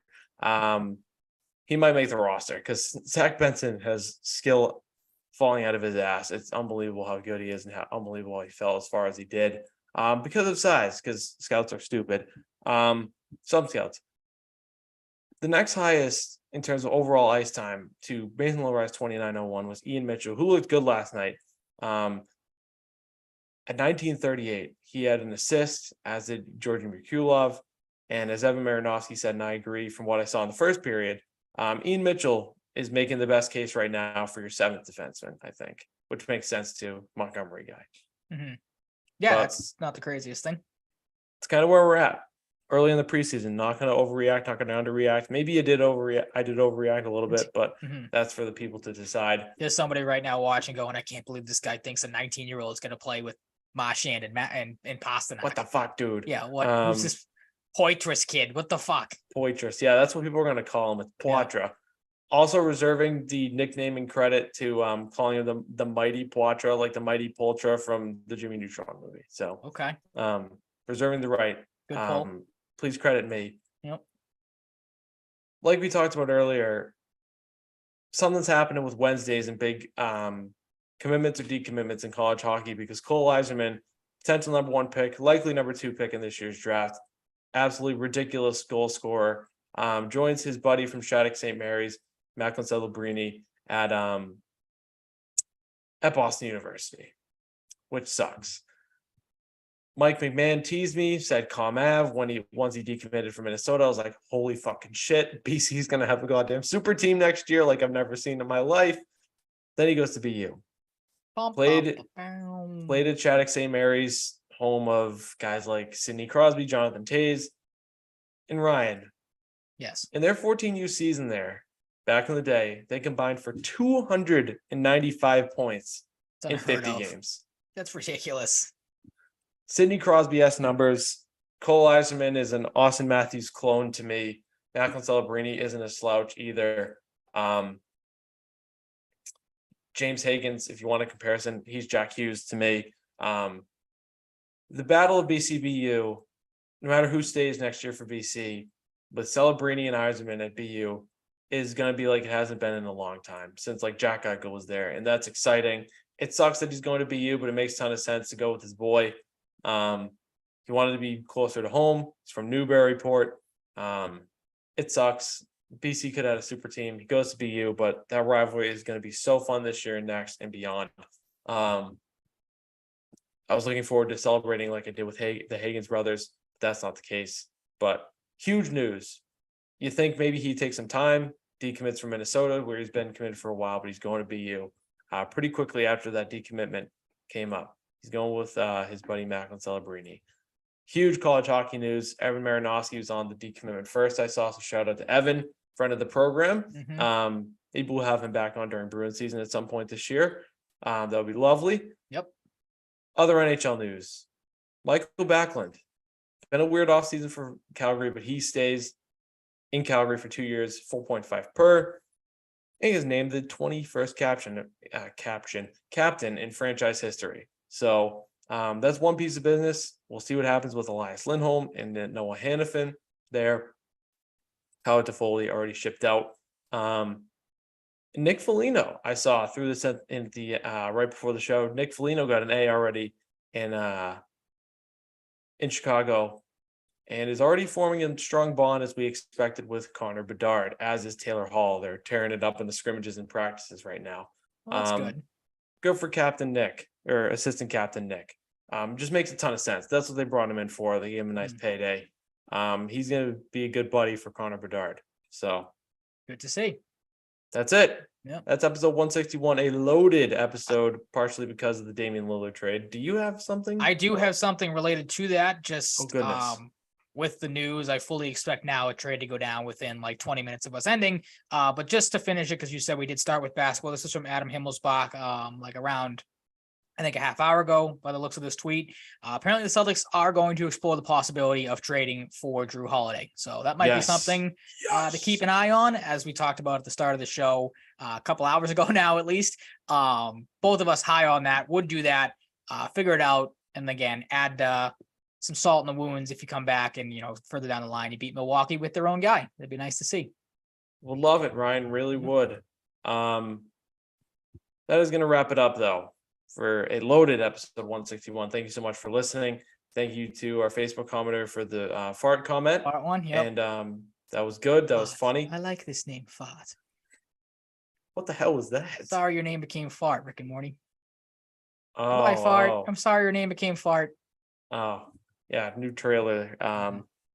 Don't know what to expect. Thank you so much for listening. You can find us wherever you find your podcast. You can find us on the Full Press Coverage Twitch and YouTube channels. You can follow us on Twitter at Mike_Cratty, at Ryan_Salvaggio, and the show at Salvaggio and Cratty Pod. Find us on TikTok as well. Thank you so much for listening again. We'll see you next week. Stay safe, stay healthy, be nice to people, all that good stuff. And we'll talk to you next Wednesday. Peace out.